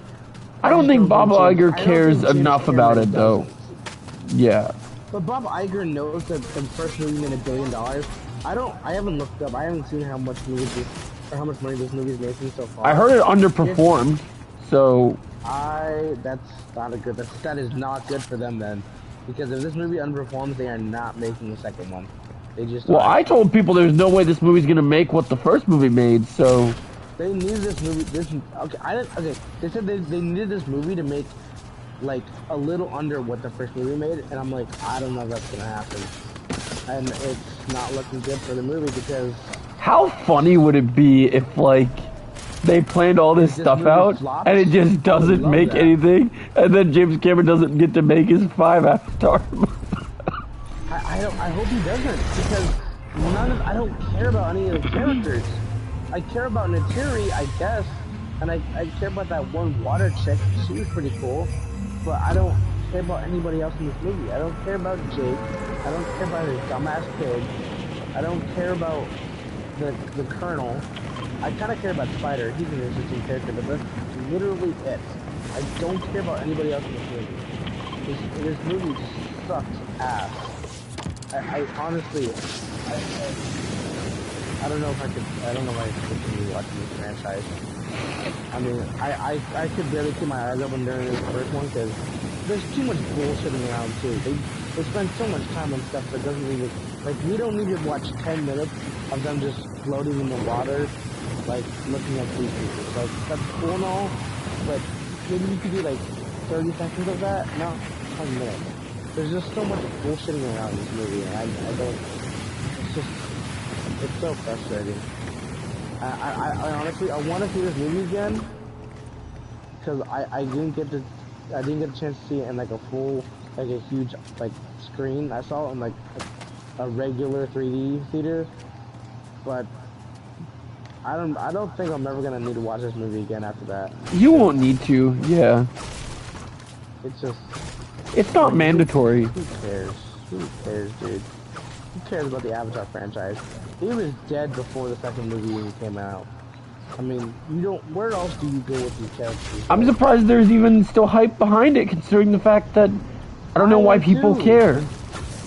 I'm surprised there's hype behind it too, because... It's just... I don't even know if it would be a better franchise if the characters were written well. Like, they're not written well, but even if they were, would people still care? I don't know. It's such a basic kind of franchise. It's like...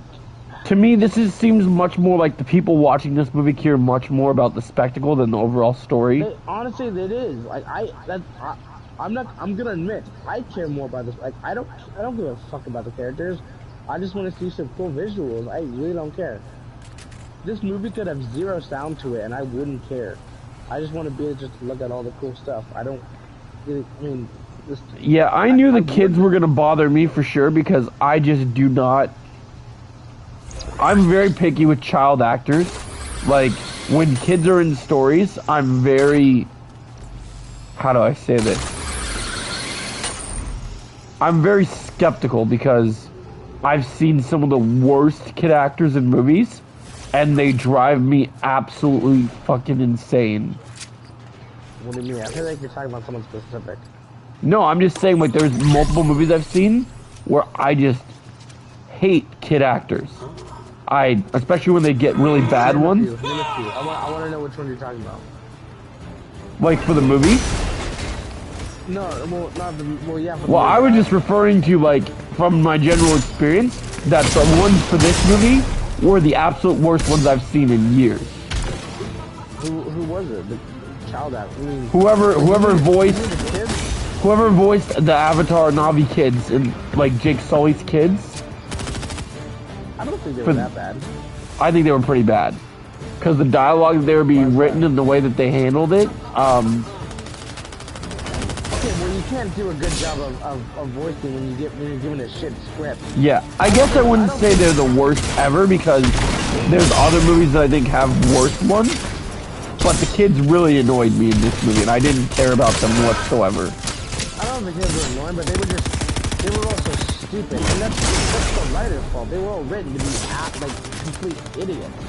And that's cool with me. And they act like kids. Like, they act like kids. Like, they're messing around with each other, they're touching each other's hair. Like, They're making fun of each other. That's what kids do, and that's completely okay. Yeah, but the cringy dialogue with them just really got under my skin. They're written to be total idiots. Now, that is like why? I don't. It's so stupid. Yeah, I just didn't. When they were on screen, I just did not care. And then again, I think the only really like he's not even a child, but the only really like the character I care about was Spider. He was interesting. He was fine. An interesting dynamic you can do with him and the family, but I mean, other than that, there was just nobody I cared about. You know, he was probably one of the. I honestly don't know if I like this better than Wakanda Forever, and you know that I don't like that movie. But that's really funny. The fact that I honestly can't tell you which one's the better movie, because I don't think either movie's good. Here's for me. I think if I had to pick between the two of them, I have more problems with this movie than I have with Wakanda Forever. But if I had to pick which movie I'd rather watch again, I would rather. I don't know. The Shuri stuff really. I'd rather watch neither. I don't want to watch. Yeah, I'd rather watch neither. That's the correct answer because the Shuri stuff I can't take it. I can't do it again. I just can't. Which one do I think overall is the better movie? I guess Wakanda Forever because you have a couple different characters that I'm already invested in. Yeah, like, Namor's better than every single character in Avatar. Exactly. There you go. For Namor. And that stuff's great. And you also have like the other characters I'm invested. Like I like Okoye in the movie. Yeah, and Ironheart's fun. So she's fun. Riri is fine. Anyone else in the movie is pretty shit. I don't really care. I like Nakia, but again, that movie is just so slow and too long. I just don't want to watch it again. So if I had a choice, I don't want to watch either. But if I'm like, which one's the better movie? I would say Wakanda Forever. But again, so the verdict here, ladies and gentlemen, if you want to watch a 3-hour movie, make sure it's Batman or it's Endgame, and you're good. Yeah, that's the verdict. If you want to watch a close 3-hour movie, watch the Batman or watch Avengers Endgame. Yep. There you go. Watch Epic Seabiscuit because. Is that going to be near 3 hours? I didn't think that was going to be near. No, the first one is. Oh, the first one is, okay. Yeah, but I thought they didn't want to make movies that were more than like 90 minutes or whatever. That's what they said, but that's the first movie. They made that like 3 hours long. That's so funny. Yeah, I think that both our opinions on that are pretty valid. Yeah, we're done ranting about Avatar. Let's talk about our final subject on DC, which is the DC stuff. So, yeah. The number one thing we got to talk about is I don't know what's going on with this Gal Gadot thing because James Gunn says that the decision hasn't been made, yet multiple reporters are like, she's gone. What's your takeaway on this? For like the first DC thing? Yeah, so like on this first topic, do you believe that James Gunn is right that there hasn't been, do you think it's, here's my opinion. I don't give a fuck. If she's gone, okay, that's fine. She served her time as Wonder Woman. If she's not gone, that's great. I mean, I'm happy for her, and I'm happy for anyone who likes Wonder Woman. I don't give a fuck about that character. The big thing, I think, what the fuck else are you gonna do with Wonder Woman that hasn't already done? Like, I don't care enough to see her again. Like, well, I mean, I guess the only reason to have her around would be that she'd continue to be for Justice League, but yeah, exactly. But I don't. But there's also other I know this is a hot take, but I thought Gal Gadot did a good job as Wonder Woman, but I do not believe that she's. I do not think that she's in the same vein as like Robert Downey Jr.'s Iron Man, where she can't be recast. Oh, yeah. Like, yeah. You could. Here's the thing. Oh my god, this might come across sexist. Okay, don't take this like nobody takes this in a sexist way. But you could literally find anybody else to play Wonder Woman, and anybody else could work. Like Yeah. literally, there's not gonna be a perfect. There's not gonna be anyone perfect for that role. Like there's gonna be like there's not gonna be a moment where she's cast and like, oh, she was born to play Wonder Woman. Like she is Wonder Woman. Like you're just not gonna have that with anybody. Like Gal Gadot, she's fine, but you could literally replace her with any other decent actor who looks like Wonder Woman or looks like who looks like Diana King. I've seen some interesting like people already fan casting like what a younger new DC universe looks like, and I'm curious like, have Honestly, you come up with? That's a better idea than having let's have a young let's have like a Justice League where like they're a bunch of like maybe I don't know like maybe like teenagers, I don't know, not teenagers, but like I don't know, just do something interesting with the Justice League shit. Do something. I dropped too low. Yeah, I got screwed. But yeah, do something interesting with the Justice League. Like yeah, I think that's what I've always said, and I know this is a hot take. I don't know if I've told you this or not. So, when I was a kid, I grew up on the first thing I ever watched superhero related was Batman the Animated Series, right? Yeah. And then even though Marvel was doing team up stuff happening, right? I knew about the Justice League before I knew about Avengers. So I'll be completely real, okay? Every single idea of a Justice League video game out there, like so even for instance that people like the Avengers game on here, right? Yeah. If somebody can get me a remastered copy of the Justice League game that came based off the Justice League animated show, that was an incredible game. If someone found a way to remaster that game for me, I would play that over Avengers in a heartbeat. Oh, I would too. I think because and this is a hot take. I think every version of Justice League, if it's done right, like if we're talking like just every version from the comics of Justice League, every version of like the animated version of the Justice League. We're not talking about the movies that have crapped on Justice League, right? But yeah. For me, as a fan, a properly done Justice League trumps Avengers as a team for me because I think Justice League is just a more interesting team up. It's more it's more interesting. Yeah. Because their reasons for yeah, go ahead. With the game company Rocksteady? Yes. Okay, I heard this question come up. So you tell me what you think on this.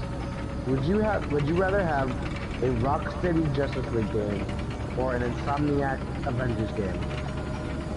The first one. Rocksteady doing the Justice League game would just be too incredible to pass up. I agree. I would rather have a Rocksteady, like, I love Insomniac, I love Spider-Man. I hate that Insomniac is so tied to Sony because Insomniac making DC games, that would be that would be incredible. Take the, how do I get down? Just jump down. I won't die? No, you're not gonna die after this light. Okay, good. Just take the med kit. Yeah. But yeah, I don't think it's, like I love it. Like Injustice is great, but we've never got a true, just regular Justice League, like a true regular Justice League game. We've never really gotten that. So I don't know. It's just.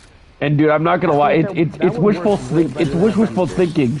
But if James Gunn could actually give us like, if we ever get any version of a Justice League Unlimited, and if they find a way to remake that iconic Justice League theme into a scene in a movie, or even the opening of a movie, I would lose my shit. Like imagine you're watching the Justice League movie, you're playing the Justice League game, right?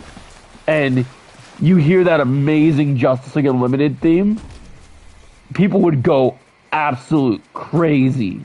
Yeah, I don't know what that is. I'm not gonna lie. Did you not watch Justice League Unlimited? Or like even the original Justice League cartoon?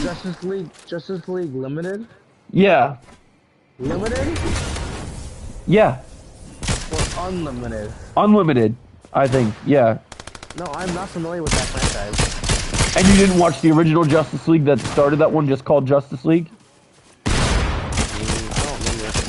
Because what happened was, so this is how it happened. This is how I became the biggest Justice League fan. So, when I believe it was, I think it was a couple seasons. I forget if it's season 1. I don't remember how many seasons are in the Batman animated series. But Kevin Conroy's Batman. What do you say? There's quite a few. Okay. Yeah. So Kevin Conroy's Batman goes on. It starts out Kevin Conroy's Batman, and I think they also had a Superman show at some point. And I think he was in that show at one point too. But yeah, they had like a little. Superman was definitely in that. Yeah, for sure. And they had like a crossover mini movie where they had Joker and Lex Luthor team up, and that's how those two got introduced.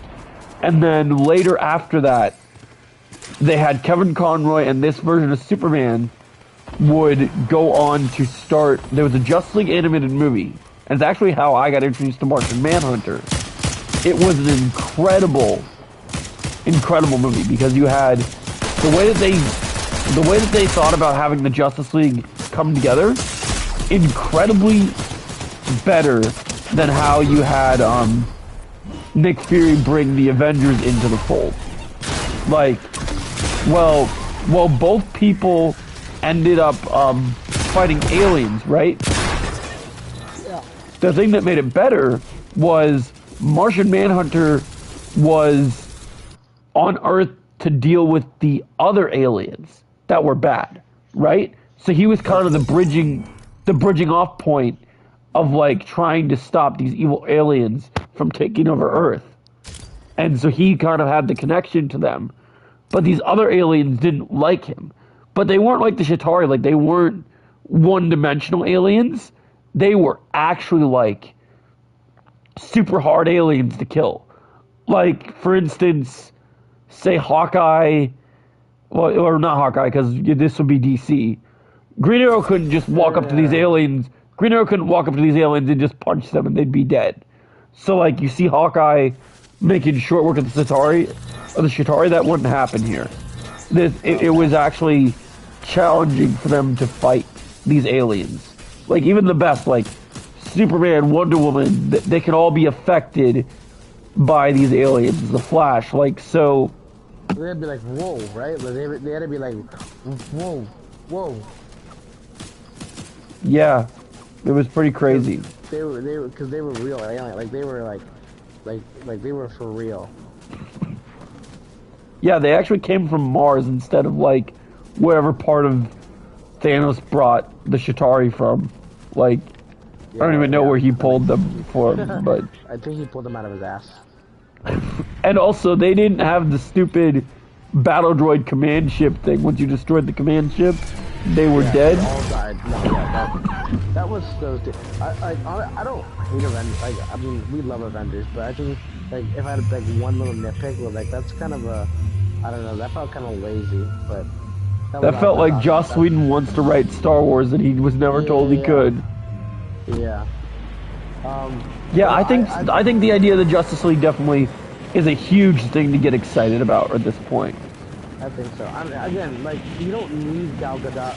Like, if James Gunn's plan is to just redo DC, you don't need Gal Gadot. Like, sure, she's fine as Wonder Woman, but I don't need to see her again.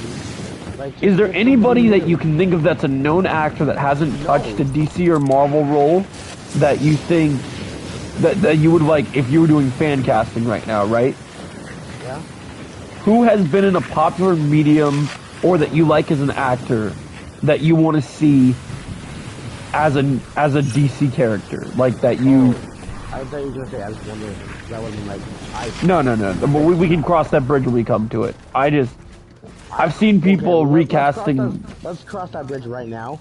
No, okay. There's nobody I know that, because they're just, you could just literally get anybody. Yeah, Wonder Woman would be anyone. Yeah, it doesn't matter. You could just pick. I don't fucking know. You could Charlize Theron is a blonde. You could just dye her hair. Yeah, just dye her hair, easy. Make a Wonder Woman, and she would be fine as Wonder Woman. That's how. And again, I heard this sounds kind of sexist, but I mean, Wonder Woman, like, you don't need anybody, like, specific. Like, there's not that kind of character. Like, just like Batman, like, there's, like, I'm not sexist if I say, oh, like, Batman literally is just an average white guy. Like, you can just get any white guy. Yeah. Not any white guy, you can get most white guy, and that would work as Bruce Wayne. But I think with Batman, the difference with Batman is that you have to get someone that can play the Bruce Wayne and the Batman role. Yeah, that's true. So like it's a little different because with but like again, you could get like I could name like. Well, yeah, there's a caliber like, but I feel like it's easier to pick a new Batman than it is to pick a new Wonder Woman because a new Wonder Woman just whatever female wants it that can do it justice. Yeah. You want to get in the shape and hit the gym and again. There you go. Again, with Superman, Superman's also like a really easy choice. Like you don't need. Yeah. You don't need someone like this person was born to play Superman. Like we all love Henry Cavill, but he's not the Superman. Like you don't. Like he's not like the one and only Superman. I mean. It's kind of stupid how people are acting like that. I like in James Gunn's statement. Yeah, people are acting like Henry Cavill is the Superman, like he's the only option for Superman. He like no one else will ever play Superman. Like that is so wrong. Like no, like he's not fucking. Like it's because they got Zack Snyder on their brain and their dicks, like from everything. They're literally gagging on Zack Snyder's dick because all they care about is Zack Snyder. They're just like the Snyder Cut is the greatest thing on the face of the earth, and Superman said, and Superman froze Steppenwolf's axe and said one thing, just not impressed, and now he's the greatest Superman ever. It's like, no. Really? No, it's so stupid. This is a hot take, and I know I'm gonna get some hate for this. My favorite live-action Superman right now is the one that is still currently running around the CW. Tyler Hoechlin is the best right now because. No, because he's the only one that's done something interesting with the character. He's such an average Superman. Like Did you watch Superman and Lois? Yeah, well, I didn't watch all of it, but I've seen No, see, he's really good in the show. Like when he was in Supergirl, it wasn't that good, but okay. Did you get to the episode where they explore his like how he actually has hand-to-hand combat? Like you can explore that with anybody. You could do the Henry Cavill and you could say, oh. But I'm saying they didn't get the opportunity to do that. They actually took the time. But still, it's just like I don't know. I wouldn't. And Superman is one of those people that like, if you don't make his personality interesting, then people won't care about him. And for me personally, the Superman they made, I love Henry Cavill. But I was excited for Henry Cavill if we got a different version of Superman what we got. Because we're left with the Superman that we got, I hate to use this against you, but I'm not impressed. Because the Superman from the Snyder Cut would just be is just the vengeful, like. Why are you doing that? Here, help me. Here we go. Get in. How am I supposed to? Okay. Yeah, it just. Okay. He's just the vengeful, like. You asked me fan cast, right? Oh, shit. Yeah. You asked me fan cast, right? So. Yeah. If I'm gonna fan cast. Alright, just here, give me a character and I'll fan cast them. Like, okay. Who's the next Superman? Give me a name. Superman. Okay. Let's go with next Superman. God, again, he's this kind of character who's just like such a basic. Like you could get anyone on the face of this earth. I wouldn't even mind if Brendan Ralph came back for something. I don't know about him. You didn't like him? Okay. It was whatever. Let's go with.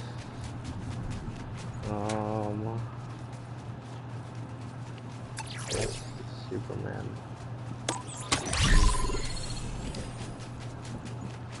I'm curious to see who you'll say for Batman because Batman's interesting because now we're living in a world where there's going to be 2 different Batmans in the multiverse. Yeah, at least 2 current ones. Yeah, because you're going to have one in the Matt Reeves universe, but then you're going to have one that's going to be completely owned by the DCU. Yeah. Which will be the definitive Justice League Batman. Come on, we have bogeys. We have bogeys right here. I'm right here. Bogeys on my flank left. Ready? Did you get him? Oh, I see him. Okay, got him.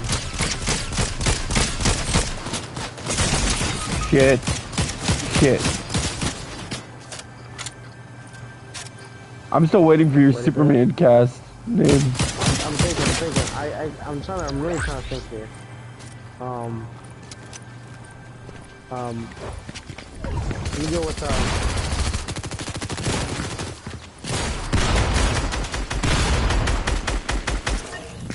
Shit. Let me go with Seth MacFarlane as Superman. That is such a weird... You can't be serious. That'd be hilarious.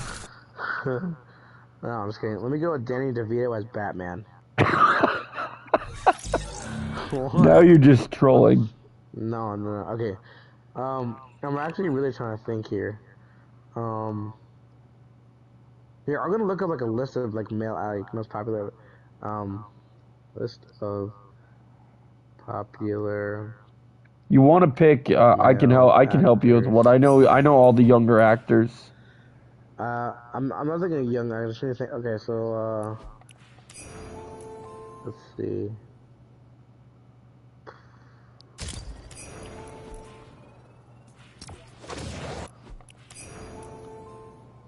You know what? I have. Ooh. You found one? Okay, I'm thinking of I'm just gonna go by Justice League. All right, we'll do that. Give me Jake Gyllenhaal as Hal Jordan. I like that. I could see Gyllenhaal. So he's gonna be Hal. We wouldn't get Jon Stewart or the other. Okay, got it. No, I like Jon Stewart, but I'm just thinking if we're doing Jon Stewart, give me John Boyega. That's a good choice for him. I have a different pick for him, but I like him. I like him. There's a different person I'd want for that role, but I think John Boyega could do it. Like, let me guess. Is it like fucking? I don't know. It's probably gonna be some fighting guy. No, that's not who I was gonna say. Because Green Lantern doesn't have to be a fighting guy. It was gonna be. Who is it? I always kind of liked. Oh, that doesn't work because he's already one DC character. I always was gonna say. I was gonna say Idris Elba, but he's already Bloodsport. But oh yeah, so that doesn't work. I was like, that doesn't. I forgot that he's Bloodsport because that would have been perfect otherwise.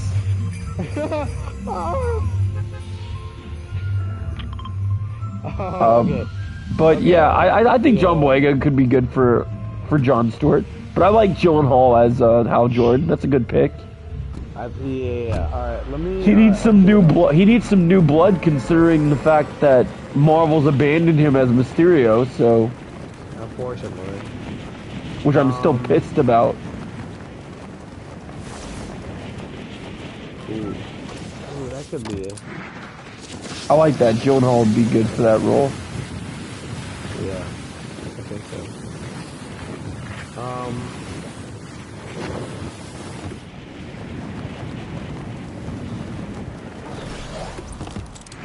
Give me.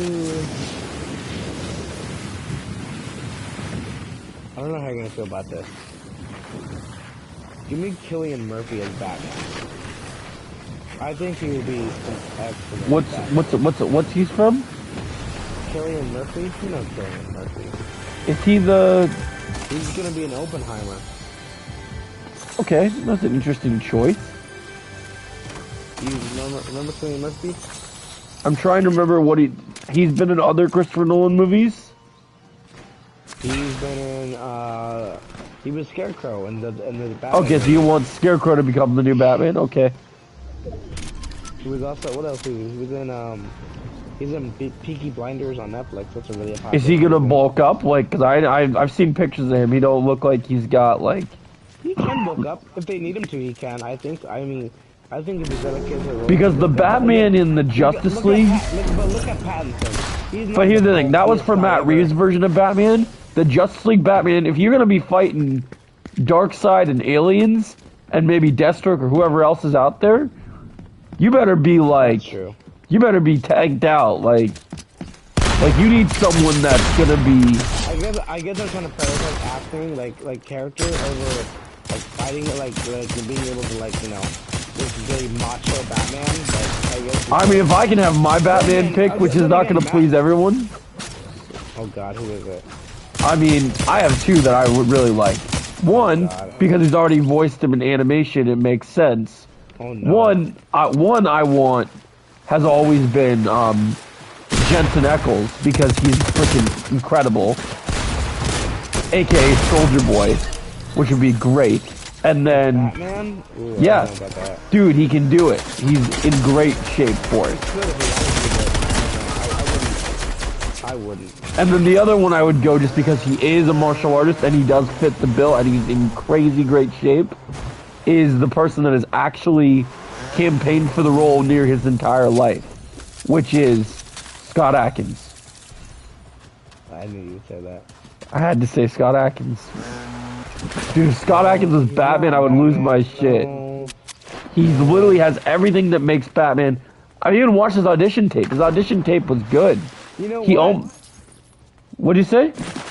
Jensen Ackles as Superman. Interesting take. I like that. He can do Superman. He can do a really. He doesn't have to be like a. He doesn't have to be like. I don't know what else. I'm gonna have to watch other things he's in because I don't know what else he's in. But if he's got. He's in Supernatural. He can do Superman. Like, but he doesn't have to be a dark Superman. He can really be Superman. Like, he can be. So I'll give that to him. He could be. I think the reason I liked him as Batman is because he's got that darker personality. Like he can pull off those darker characters. Yeah, but Bruce Wayne. And he's in. Like, I don't know. I don't see Bruce Wayne as that kind of type of guy. But he can. I've also seen him play roles where he's more comedic and more like Bruce Wayne, like kind of Playboy-esque. So, I think he can play both sides very well. So I would how about this? If we're not doing John Boyega as Jon Stewart, give me John Boyega as Cyborg. That's what someone had on their fan casting list. I think he could be a pretty good. He could be a pretty good Victor Stone. I cannot wait till there's another Cyborg because if fucking Ray Fisher does not shut his mouth, I'm gonna find where he lives and fucking smack the shit out of him. Sure. Did you watch? Did you read his back and forth with James Gunn the other day? Oh my God, fucking moron! You're not even relevant anymore. Why are you still talking? If we're doing, let's do Flash. Flash. Ooh, that's like that could be interesting. Give me Justin Gordon-Levitt as Flash. Joseph Gordon-Levitt? Oh, that's an interesting take. I think he could definitely do a good. I think I would go Dylan O'Brien from the Maze Runner series. I think Dylan O'Brien could be good. He's pretty good. Yeah, I think he would be a good Flash. I think both. Yeah, I like that pick. Let's see. Wonder Woman. I don't even know about Wonder Woman. I honestly. Just throw out an actress as. You just do literally any female actress. Like I don't do something random, just like something that nobody would expect that you think would be. I guess the big question is, and I know this we said we weren't gonna get. You could cast Elizabeth Olsen as Wonder Woman, that'd be fine. Like, we'd be like, okay. You'd just be like, you don't want to be that guy, but like, just cast someone attractive to play Wonder Woman, you're good. Yeah. Fucking Kate Upton could play Wonder Woman, that'd be fine. I'm okay with that. What am I missing? Aquaman? Oof, I don't even know. How do you recast Aquaman? I think Jason Momoa was fine, but if we had to recast But we know he's probably gonna get Lobo, so... He's probably gonna give Jason Momoa Lobo. If we were casting Aquaman, I'm not gonna go with long hair Aquaman. I'm gonna go with short hair. You know what? Aquaman. I know who I got. I got this perfect because I saw that he don't tell me. Well, who do you think I would have picked? I'm gonna go with Liam Hemsworth. It's a good choice. Going for Hemsworth. Yeah, I'm gonna do Liam Hemsworth. He hasn't gotten that chance yet to be like that person. He could do Aquaman, and like he could do a really good Aquaman. I'm gonna go with Matt Lanter, who voiced Anakin Skywalker in Clone Wars. He doesn't even look like Aquaman, dude. He doesn't look like. No, I've seen him in real person. He actually could pull it off. He uses to dye his hair. He's got the body for it. He's got the physique. He's a big dude. I've seen him in a role where he's pretty serious. Alright, Martian Manhunter. Give me Jonathan Majors as Martian Manhunter. You want to put him in 2 universes? Oh yeah. Oh yeah. He can be, dude, he would be a really good Martian Manhunter. I could see him as a good Martian Manhunter. I don't hate that idea. You know what I'm gonna do? And I'm probably gonna get some flack for this. I'm gonna get so much shit for this. I don't think it would be a good casting at all, but I still want to see it. I want fucking Samuel Jackson as Martian Manhunter, man. Oh, dude, no. Dude, that's such a wild casting, man. I don't know. Like I don't think it would work. No, don't get me wrong. Like no, I don't think it would work. But I would want it just for the sole reason in DC, we could get him to say things that you never could get him to say as Nick Fury. Yeah. So it would just be great to have him be like, "Yo, Batman, fuck you. You think I'm from this planet? Like, what the fuck you doing, man?"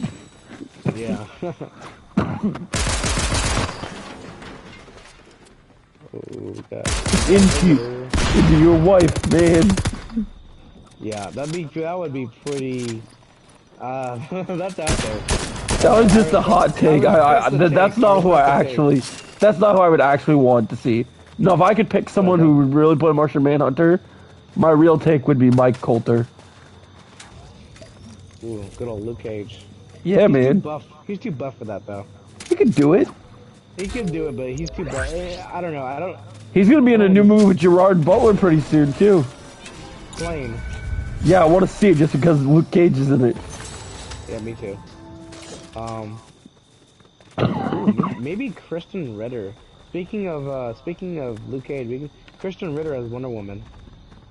Fuck that! Make that bitch Zartana, man. Fuck that! What? She's turned for Zartana. If you're gonna make her anyone. Yeah. Are you not familiar with her? I'm familiar with Zatanna. Yeah, dual to magic. She's got the sass, like. She could. Because Wonder Woman, even know I'm there. The thing with Wonder Woman is kind of a bland character. If you're gonna cast Kristen Ritter in another big role, Jessica Jones needs to be playing another sassy, badass character. Because Wonder Woman can have some sass to her, but not as much as Zartana can. Zartana's like. I don't really care about Zatanna. You could honestly get someone younger, like. That's fair, I guess. Get like Jenna Ortega to do Zatanna. Knowing our economy, it's gonna be like Amelia Clark or some shit. Maybe. She's fine though. Since she's in fucking everything nowadays, so I won't be surprised. Who else we got in Justice League? Or it'll be Emma Stone in another big comic book role. Oh fuck that, dude! Fuck that. Jesus, no. I just know they put her everywhere. So I'm just not surprised. Or at this point, especially with the Mario movie, watch it be Anya Taylor-Joy. Chris Pratt again. It could be Anya Taylor-Joy too. It could be Chris Pratt. Chris Pratt as Wonder Woman.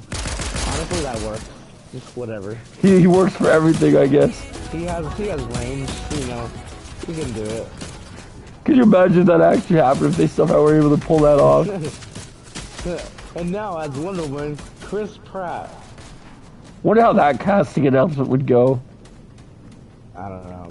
I would honestly want to know what the world's reaction would be like. The internet would probably break if Chris Pratt was cast as Wonder Woman. I mean, that's out there. I think if not John Boyega as Cyborg, I think Mike Coulter was a Cyborg too. He could be a good cyborg. He's a little bit older, but he's also, you know, I think Michael B. Jordan could too, sure. Maybe Jordan would be a great Jon Stewart as well. So. He would be a good Jon Stewart too. Dude, I don't know why I didn't think about that sooner, because honestly, if you look at, since he was the only one that was actually good in Fan-4stick, if you take his, like... I think Austin Butler could also be, like, Jake Gyllenhaal's a little old too. If you're going for a younger Hal Jordan, Austin Butler would be pretty good as, like Hal Jordan. Yeah, that's a good take for sure. I think so, yeah. I mean, there's a lot of cool things.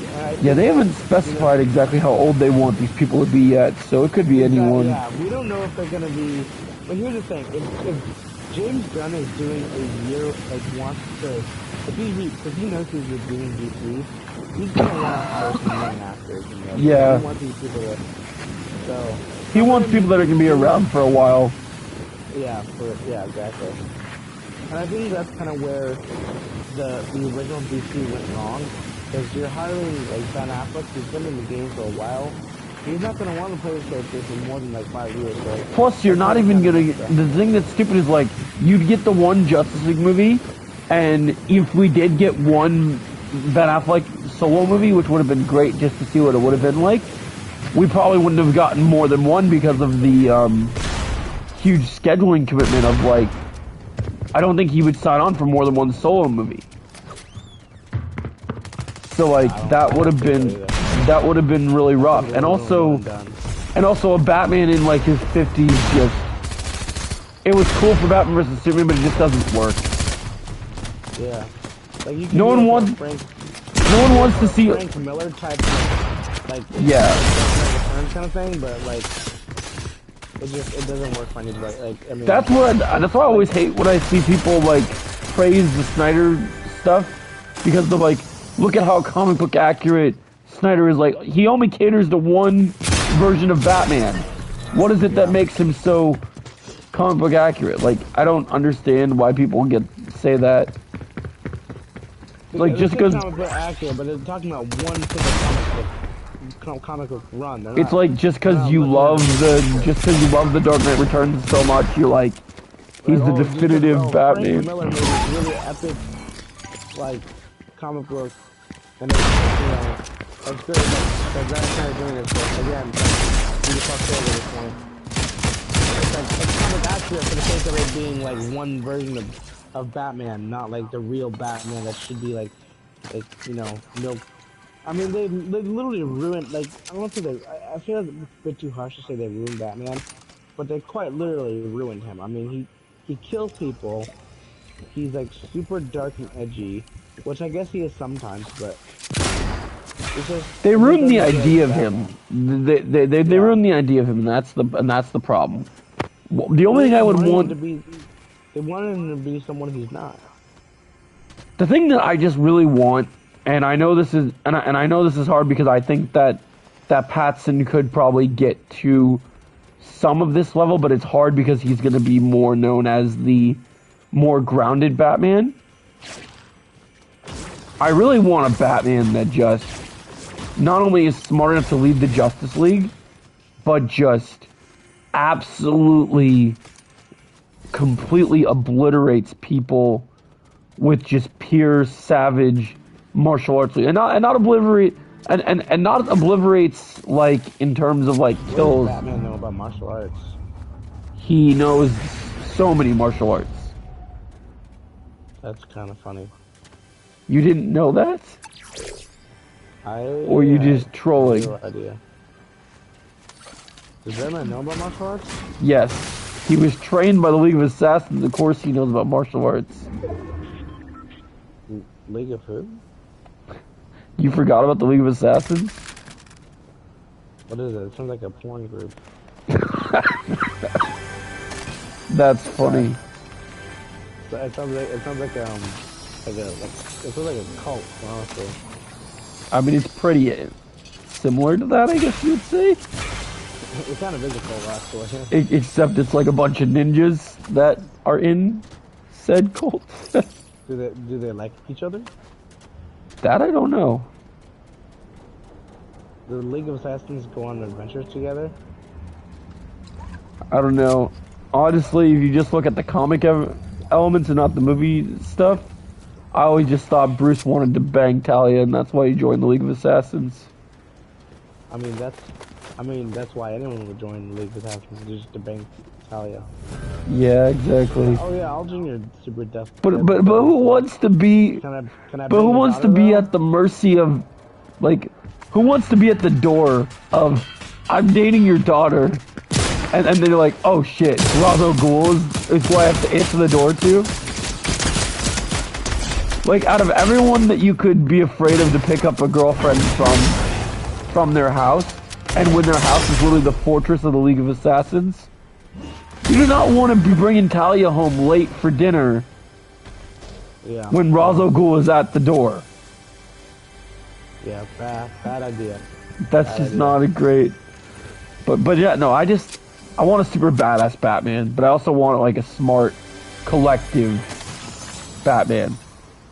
Yeah. I mean, it's also kind of tricky because you also want to appease to everybody in the audience. So like, oh yeah, I mean, like I'm okay with this person being Batman because, you know, this seems like they would do a good job. But you know, I just hope that they give him like...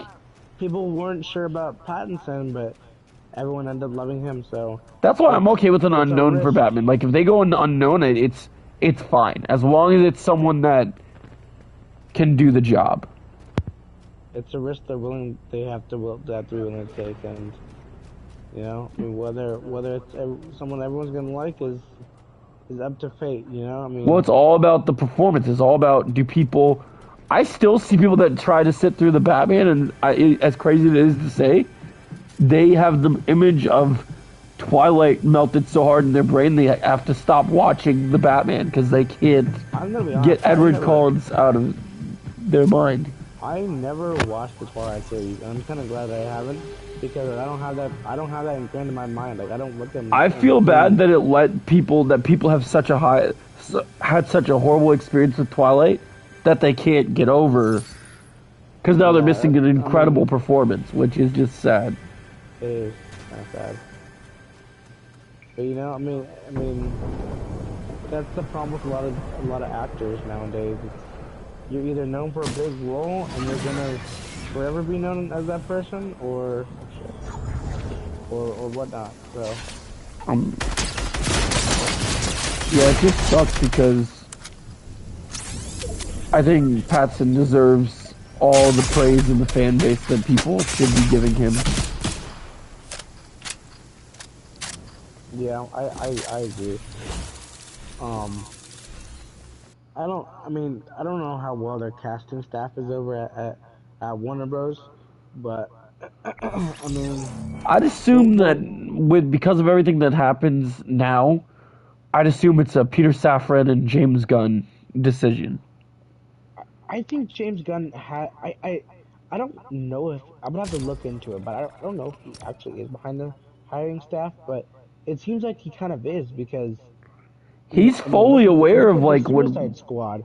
He knew like John Cena was meant for that role, and I feel like I honestly think no one else would have casted him but James Gunn. Like James Gunn looked at that guy and was like, I want him for Peacemaker. And I think that's what happened. So I think. Plus, think about it this way, right? James Gunn has a good idea of who he wants, and I think that will hopefully apply to the Justice League. But he's got to think really carefully and really hard because you get one shot at rebooting this franchise, and if you reboot it another time, I don't know if anyone's gonna care anymore. Go ahead.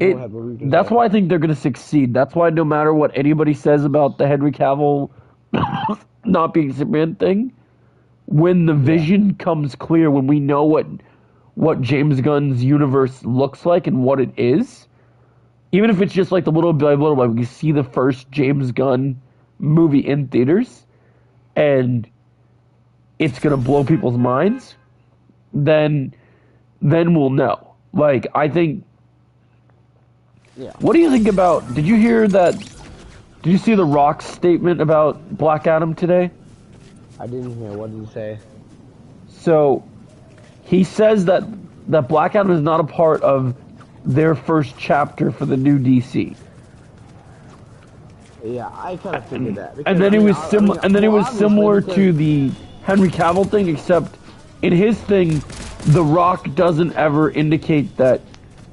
He doesn't say that he won't be playing Black Adam not again. He just says that in the first chapters of the new DC, he's not into it. So I'm wondering, like, does that still mean that he will come back later? Like, does James Gunn like him enough, or is it like? I don't know. Well, it's also, I mean, they could do a Marvel thing where they introduce a multiverse in one of these movies, and now Black Adam is possible to be the same Black Adam in that main DC universe. So it's something possible. I'm wondering because what's interesting to me is they said they didn't want Henry Cavill for Superman, but they said in that article when they announced him that he was wanted for another, that James Gunn had another character in mind for him. For Henry Cavill? Yeah.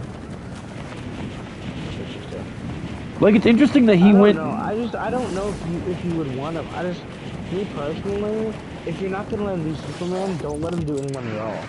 Here's my thing, though. Here's my thing, because like I'm not one. Like, I think he did a great job as Superman, but there are lots of people that they can have the luxury of playing one role and then playing another role and absolutely crushing it. And it feels even bigger of a fit for them. They would, for me personally, they would have to find somebody really good to play. Because if you don't find someone that's really good to play Superman, not Superman, for Henry Cavill to play, every time he's gonna appear, I'm just gonna throw out a character that you'd like to see him play with his talents that you think that he could play. I really don't know. If I'm being honest, I really don't know. That's what I'm saying. I don't think they should cast him. I can't think of anybody. Can you? Can you think of any, like? I can't see him as anyone but Superman. I just don't think he's fit for any other role. Here's one that's not a hot take. Here's one that I can think of that would be. I don't know how you would do it because I don't know if Matt Reeves has plans for this character, but I think Henry Cavill could play a good Two-Face. I think he could play. I knew you were gonna say that. Because I think he's got that kind of. I don't know. That one's an I don't know. I mean, on the surface, here's what I'm gonna say about that. On the surface, that sounds like a good idea, but I would have to see that on screen. Right. On the surface, it does sound like a good idea, but when I'm thinking about it, when I'm actually, like, right now, I'm really thinking about that. I don't know. He's. I'm trying to think, or you could flip him. He doesn't feel like Harvey Dent, you know. He just doesn't. I don't really see him as Harvey Dent. See, I've seen Henry Cavill in a lot of his more villain roles, and he's got this kind of. And I get that. That's like I saw Mission Impossible. I mean, he was good in that, but that just doesn't seem like Harvey Dent. It seems more like, I don't know. Like, but that's why they call it acting. Is when you're playing a specific character, you learn how to be that character. So he probably could get into it. I guess so, but I don't know. I'm not buying it. No. I'm gonna say no to that. That was just something that I just thought. I'm sure I could think of throwing it out there, but I'm sure I could think of something better, but that's just something that came to my mind because I can see similar with it. That's just I don't know. I couldn't. I mean, I guess if you had to cast someone as a big role, that would be the question. If you had to cast him like as one of the heroes, a different hero than Superman, is there anyone that you would want to see? No. For Henry Cavill, no, absolutely not. I don't see it. And I mean, they're obviously not gonna recast him as Superman. Like, the only way you bring him back as Superman is if it's in the Snyderverse, and that's the reality. If it's not, don't bring him back to DC. That's my thing. Just don't bring him back to DC at all. Yeah, that's why I'm completely glad that, like, I know a lot of people when they first read that news, they freaked out. It's because they just want to see that cliffhanger from Black Adam. But in my opinion, I honestly do too, but I guess here's my opinion. I care more when that news came out, I know a lot of people are waiting for me to do a rant on it. Like I was gonna be so fuming and so upset about it. But here's the thing. What DC needs for me to be awesome is, or not even awesome, to be watchable, right? Is a cohesive universe that it doesn't have to be on par with Marvel. Marvel does its own thing, it's done its own thing for years. But just a interesting, watchable universe that has some interesting concepts and good characters and good stories, you know? I want DC to have the same thing that Marvel had in the beginning, where all of a sudden it was like... Well, it didn't have to be Marvel, but make it... No, but like, you know how Marvel started out and it was like banger, banger, banger, like just great movie, great movie, or like, yeah, look at... decent movie. Like, they were decent. Like, they were decent enough that, like, people cared about them, but I don't know, I just don't know if DC could pick that up, and they have to do it without copying Marvel, because if they just copy Marvel, it's just gonna feel like... And the only way to do that is to realize the potential that they have with DC is that not being tied by Disney means that they can do things differently for those movies. I guess so, but at the same time, you look at Warner Bros. And they're not too much different than Disney. They're basically, honestly, I think they're worse than Disney at some point. I mean, I agree, but here's the thing that I think is like... Batgirl, I think that because they are horrible, but remember, the directors of Batgirl were not the CEO of their DC properties now. So well, that's true. I don't think so. For instance, here's something that I think. Okay, when James Gunn has a plan, he has to present to David Zaslav his plans. But from what I understand, because he was hired as the CEO, even if David looks at those plans and goes, that doesn't sound good, they have to still make them, because apparently, you know, they're contracted to be in leadership for a while. Yeah. And as long as they're confident that their plan and vision makes money... And I keep hearing that... They can still say no, right? Like, they can still say, like... They can still say no to a pitch, right? I don't know, because I heard that one thing that Warner Brothers wanted more than anything was they wanted to make sure that they had a definitive leader, because one of the biggest problems with that first Suicide Squad movie, and even with Batman vs Superman, is when it was released theatrically, is Warner Brothers was intervening with the theatrical releases and the runtime of them. But I think that James Gunn and Peter Safran, I think they're in charge wholeheartedly of the runtime and the way things are done. Yeah, I agree. I mean, so I don't think that that's going to affect it. But I think, like, if one of them fucks up on the script or fucks up an idea and they can't say no, that's gonna ruin it for all of them. No, I think that there can definitely be no's said, but I think that they know better, especially seeing what happened with the Suicide Squad, looking at Peacemaker. I think they trust James Gunn. I think they trust him, but at the same time, they need him to be like, they need him to be different, because you look at the Suicide Squad, and that wasn't, honestly, like, it was a very well-rated movie, but it also wasn't the most successful movie ever, too. And I think... I blame that on the HBO Max deal, though. That's not because of the... No, yeah, you're right. I blame it on that, too, but I also blame it was also a bad time, too, because, you know, the virus still going on, people weren't sure if they should go out or not. No, but if you put that movie out there only in theaters and no other option for it, and you marketed it well, that movie, people would have went and saw it. I think I would like to think they would. We'll never know. We'll never know. But I don't know. Maybe a Suicide Squad 2. We'll see what happens with that. We'll see. Definitely for sure. I would like to think I would like to think it would make. It had to make more money than the first Suicide Squad, right? I don't think it did. I honestly don't think it did. That just makes me sad if that other movie made more money than that, because that's... Well, you know why? Because that movie was more... that movie... See, the Suicide...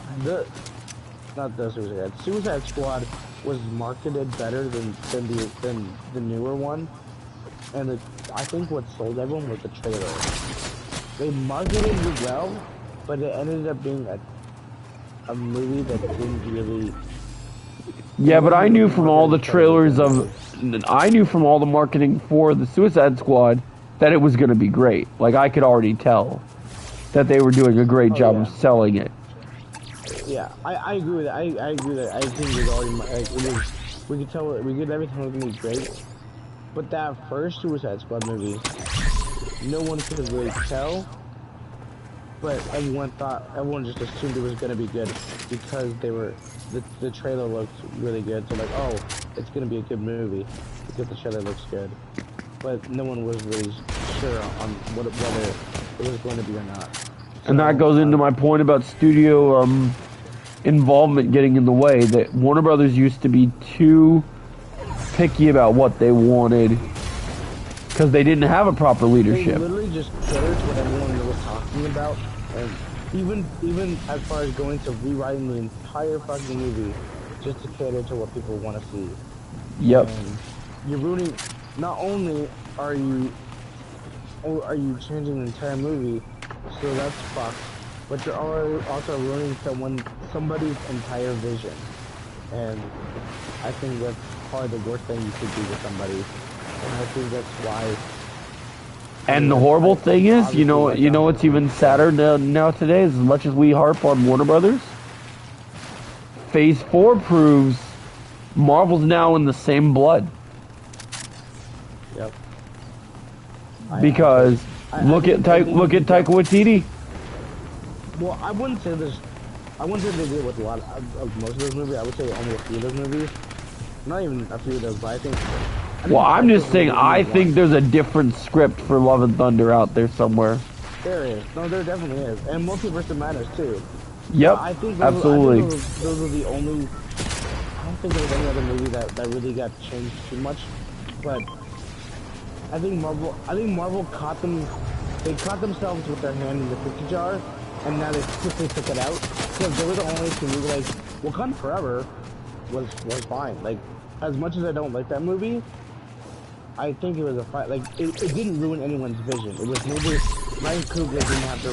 Like, I'm sure he had to rewrite the entire script because of that had nothing to do with criminal involvement. So I want to see Scott Derrickson's script for Multiverse of Madness. I do too, honestly. I would like to see what he. I want to know what it was that they had creative differences that. Here's my thing. I honestly think Scott Derrickson was going to make it more of like it wasn't going to be themed around the future of the MCU. It was going to be a Doctor Strange sequel that had a lot of horror themes involved. Here's my thing. I think he wanted. I think the villain was supposed to be Nightmare and not Yep, Wanda. and I think he wanted to make it scary and make it rated R, and I don't think they wanted to play ball. And I think that's what sucks. I honestly think they could have. I think that they got to a point where they agreed, okay, we can still make this PG-13, and Scott Derrickson was like, he was flexible, but I think they got to a point where there was too many things in the script that they were trying to like, hey, can you put this in there? They definitely from the beginning wanted it to be a multiverse movie, and I think Scott Derrickson was like, this is not what I had in mind for this movie. So I wonder what Wanda's original involvement would have been in Derrickson's script. I honestly don't think she was in that original script. She had to be though, because she was in those plans for so long. Like we were hearing that. I remember like even before Phase 4 started, at like the tail end of like I think it was like around like Ragnarok, like the Ragnarok, it was like 2017. we were hearing about Doctor Strange too. I heard there was no mention of her going to be in the movie. It was gonna be a sequel. So you think she was an added thing? Okay. I think so. Not added. I think Marvel. I think I'm talking about Scott Derrickson's original script didn't have Wanda in it, but Marvel always intended to have her in it. I think Marvel definitely always intended, especially after WandaVision. But Scott Derrickson's like, this is not what I wanted for this movie, so I'm stepping away. So I think genuinely that was a big example of Marvel taking over that script.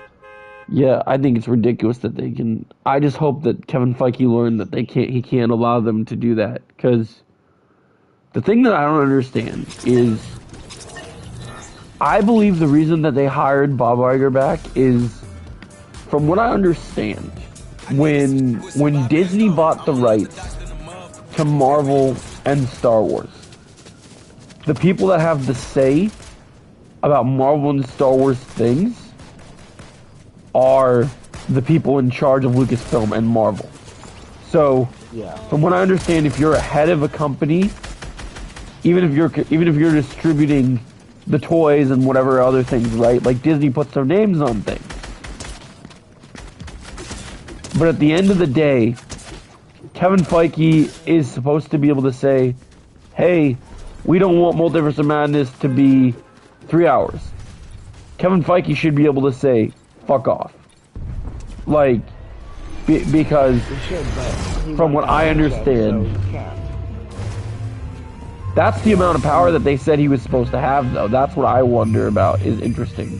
I think, Kevin Feige, he knows what he's doing, but I think he also wants to be flexible to do. Like, here's my problem. He's too humble. That's my problem. Too humble, and he's too nice too. Like and that's why I was gonna make a video about this, and I didn't want to get controversial. I think personally, he wants to cater to Disney. I think personally, and I would never compare I wouldn't compare the product being similar, but I think James Gunn has the potential to be a better president of his company than, like, I think as a head person of making decisions creatively, I think James Gunn will be better at making the hard decisions than Kevin Feige has been at Marvel. I don't know about that. Because here's the thing. Like, let me explain what I mean by creative decisions, okay? Like, so I think that Kevin Feige does a lot, and he is great, and he does a lot of great things. But his being humble sometimes gets in the way, you know? Where I think James Gunn is the type of person, especially after he's been kicked to the curb by Disney once now. If I was James Gunn, and I've already gotten the sense of especially how he's handled the whole toxicity with all the Snyder stuff. Yeah. He interacts with fans, but he does not take shit. Like, people have tried to call him out, and sometimes when Kevin Feige gets called out on things, Kevin Feige just doesn't handle it in a very, like, you're a professional way. You know what I mean? I would object to that. Well, when Kevin Feige gets called out, he doesn't really respond. But he waited for a long time until he admitted that they were changing things after Phase 4. But I think that's because he had to. I think doing that is more professional than going on Twitter and then, like, every single, like, fucking, like, possible thing you could do. But I think what James Gunn is trying to do is trying to build his... Here's the plan. That's more professional than doing. I think he's trying to make his... Going on Twitter is, like, not very professional. That's like fucking... It's like Donald Trump. But I think the reason he doesn't go on Twitter is because I think Disney, after the trouble that they've had with other actors, I think Disney's against that plan. So I think that's the reason why that doesn't happen. Yeah. because I think he would love to go on there and interact with people, but I think that Disney isn't as open about their plans as James Gunn wants to be. Like James Gunn actually wants to communicate with people. Marvel wants secrecy. Or I should say, Disney wants secrecy.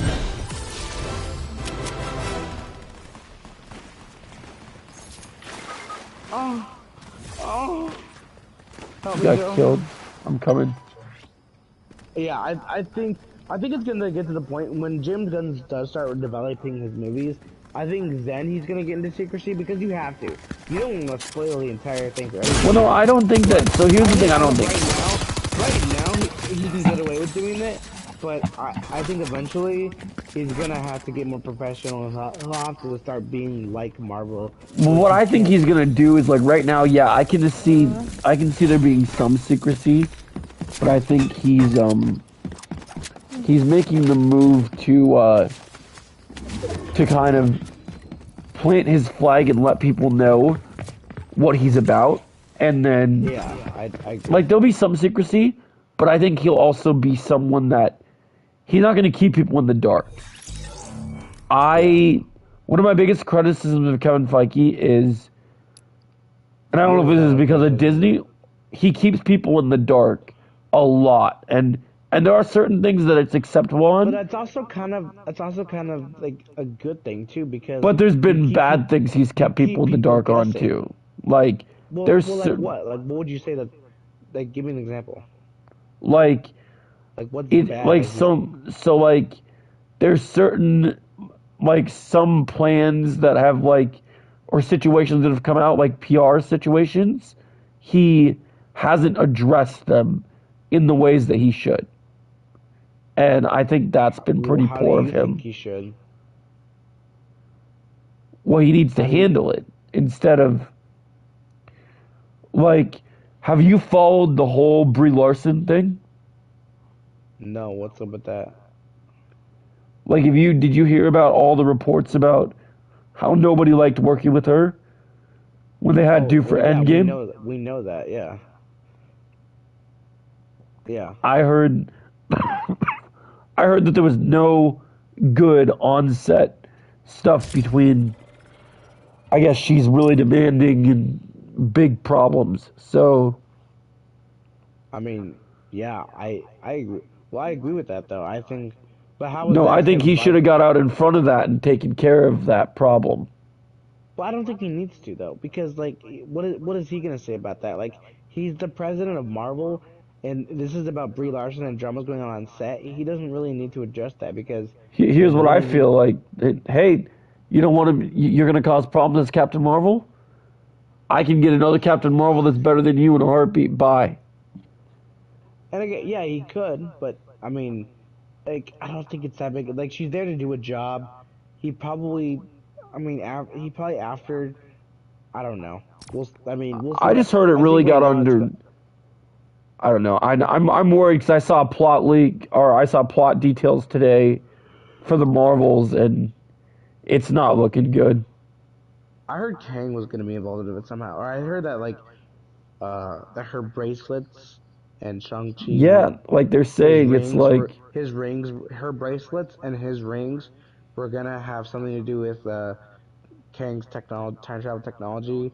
But I also heard that the Marvels wasn't gonna deep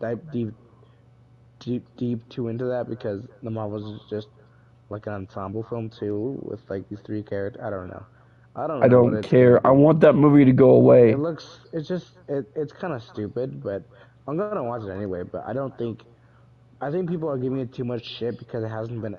We don't really know anything about it. Like, and again, we're learning all this stuff, but take it with a grain of salt because, you know, people say, "Oh, I got this. I got an insider."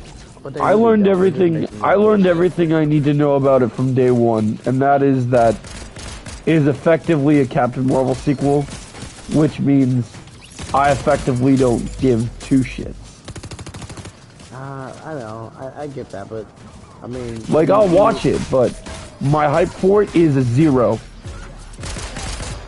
on a scale because it's not going to give me anything. I mean, let's look Let's see. Look at the 1% maybe. 1% because Monica's in it, and that's about the only reason. Yeah. Because I hate the two other characters that are going to be involved in it more than anything. So. Fair, I guess. But, I mean, I don't know. I'm the more optimistic, but I'll give it a chance. I'll see what's going on with it. I don't know. Do I think it's gonna be the worst thing in the world? No. I don't think it can really get much worse than the first movie. But you know, we'll see what happens. I mean, go into this movie and think like it can't get much worse than the first movie. Like that first movie is probably like that's one of the worst. You know, those words are always the famous last words. So. But when you have Monica in it, there's that you have Monica, right? And then you have hopefully this more older, more realized version of Kamala Khan. But the reason that Monica works is because the people in WandaVision wrote her as an interesting character. And they can do it again. But they're not the ones that are writing the Marvels.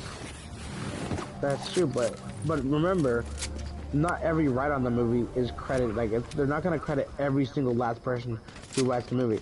Like there is gonna the people who wrote WandaVision, they are gonna help in and they are gonna step in and help. But if this falls the same thing that Captain Marvel happened, and they get they get new half-ass writers, it's not gonna be good for any character. They're gonna half-ass this. I mean, they're doing the sequel. I think didn't Captain Marvel make $1 billion? Did it? I think. Oh yeah, because there's that conspiracy that Disney paid for seats for that movie. Yeah. They're not gonna mess up $1 billion a sequel to $1 billion movie. They're gonna try and get the. I don't know if they would half-ass it because they haven't half-assed $1 billion movie yet. So, we'll see. I know that you don't like those characters, but I'm gonna stay optimistic and, you know, hopefully Marvel will do the best that they can with these characters. I'm just expecting it to suck. I have no faith in it, and I'm gonna keep it at that level until I'm proven otherwise. Well, that's kind of racist. It's not because of. It's because of just because Kamala Khan's in it?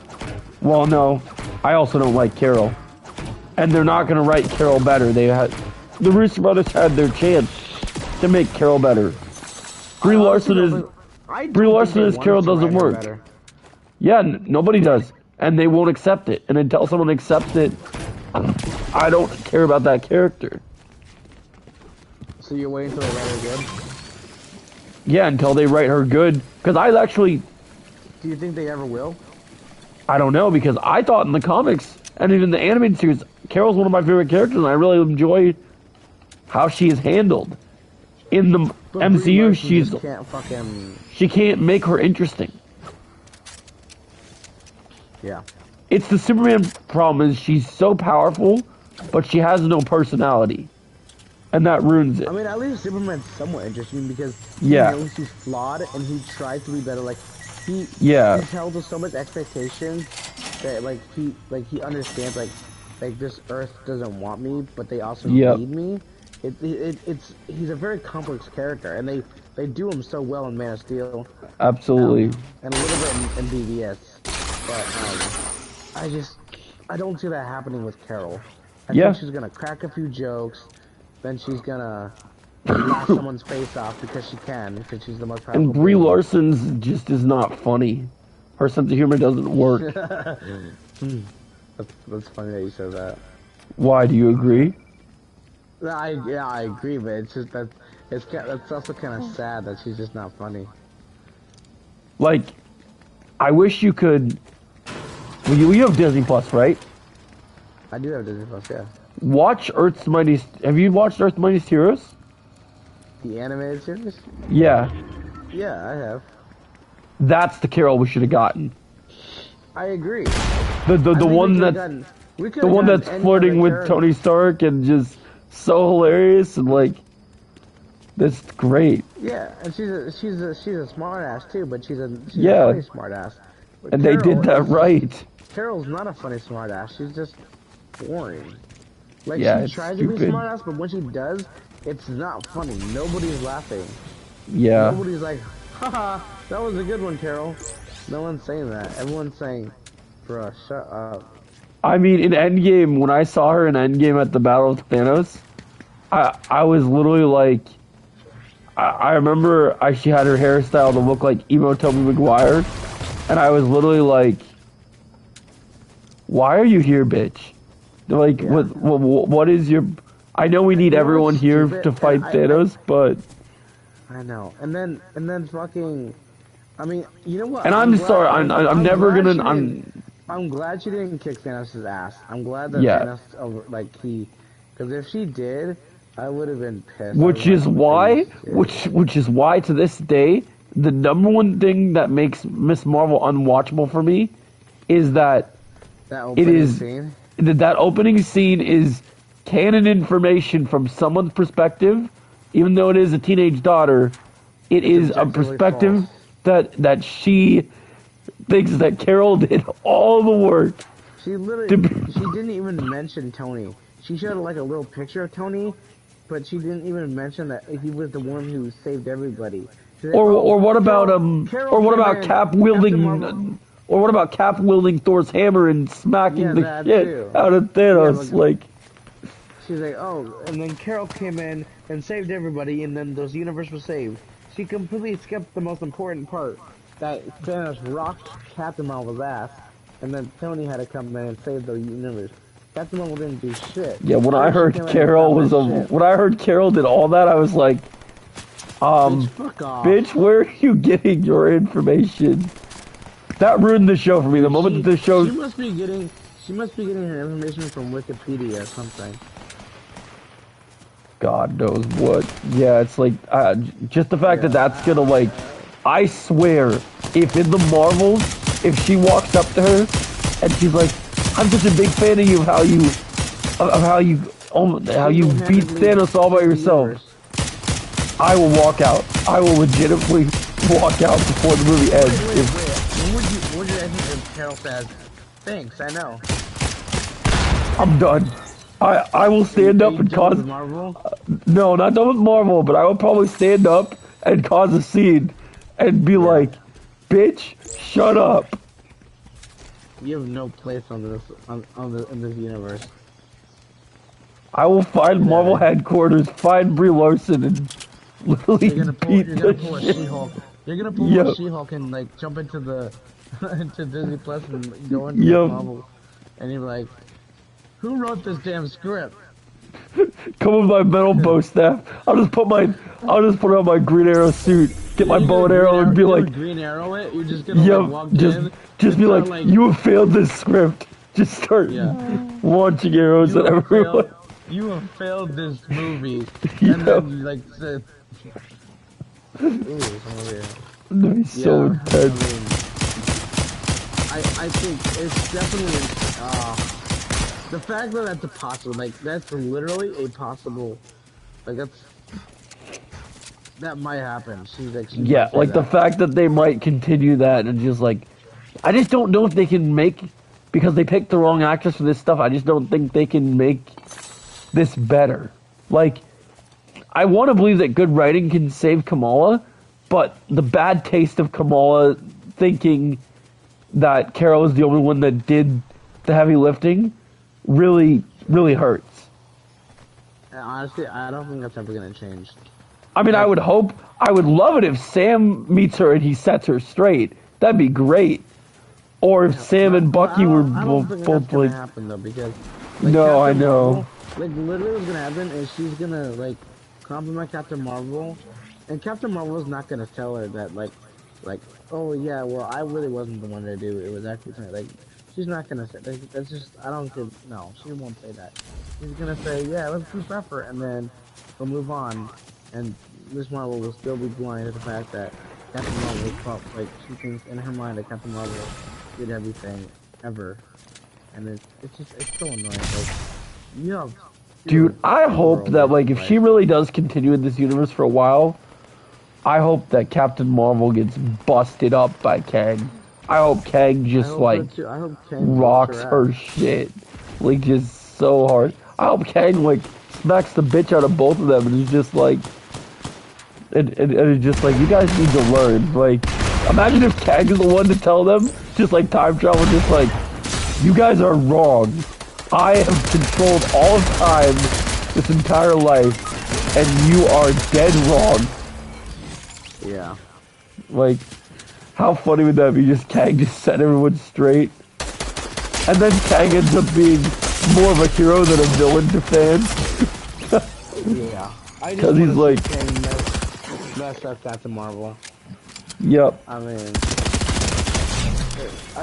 she needs to be put in her place. She needs to be humbled because if there's anyone in this universe... Bitch, be humble. An absolute... yeah, as soon as starts rapping Lamar. Yeah, that'd be great. That'd be funny.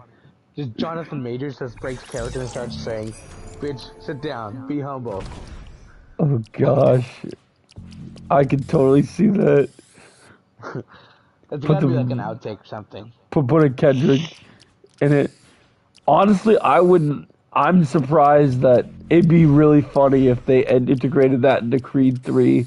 If he just like knocks out Michael B. Jordan and behind takes, he's just like, "Bitch, be humble. I gave you everything," and then they get ready to just throw down. Oh shit. Yeah. I would love if he said like, "You think you're the best villain in Marvel? Ha! Hold my beer." Oh gosh, they better have that as an outtake, like just them like playing with rivalry. Like you know they're gonna be like competing like who's the better Marvel villain. So Marvel with Kang. Oh yeah, just like, why aren't you stepping to me, boy? Yeah. Don't you know who I am? Well, this has gone on for long enough, so I think yeah. I'm just getting my stuff done and I'm getting my stars, and I'm probably getting out of here. But we'll see you guys again next week. Good podcast. Long ass podcast. Too many good discussions, I guess. Yeah, I mean, I think that DC one at the end when we basically just went from DC to Marvel, so. I think it really started back when the Avatar thing just turned into a massive rant. Yeah, Avatar.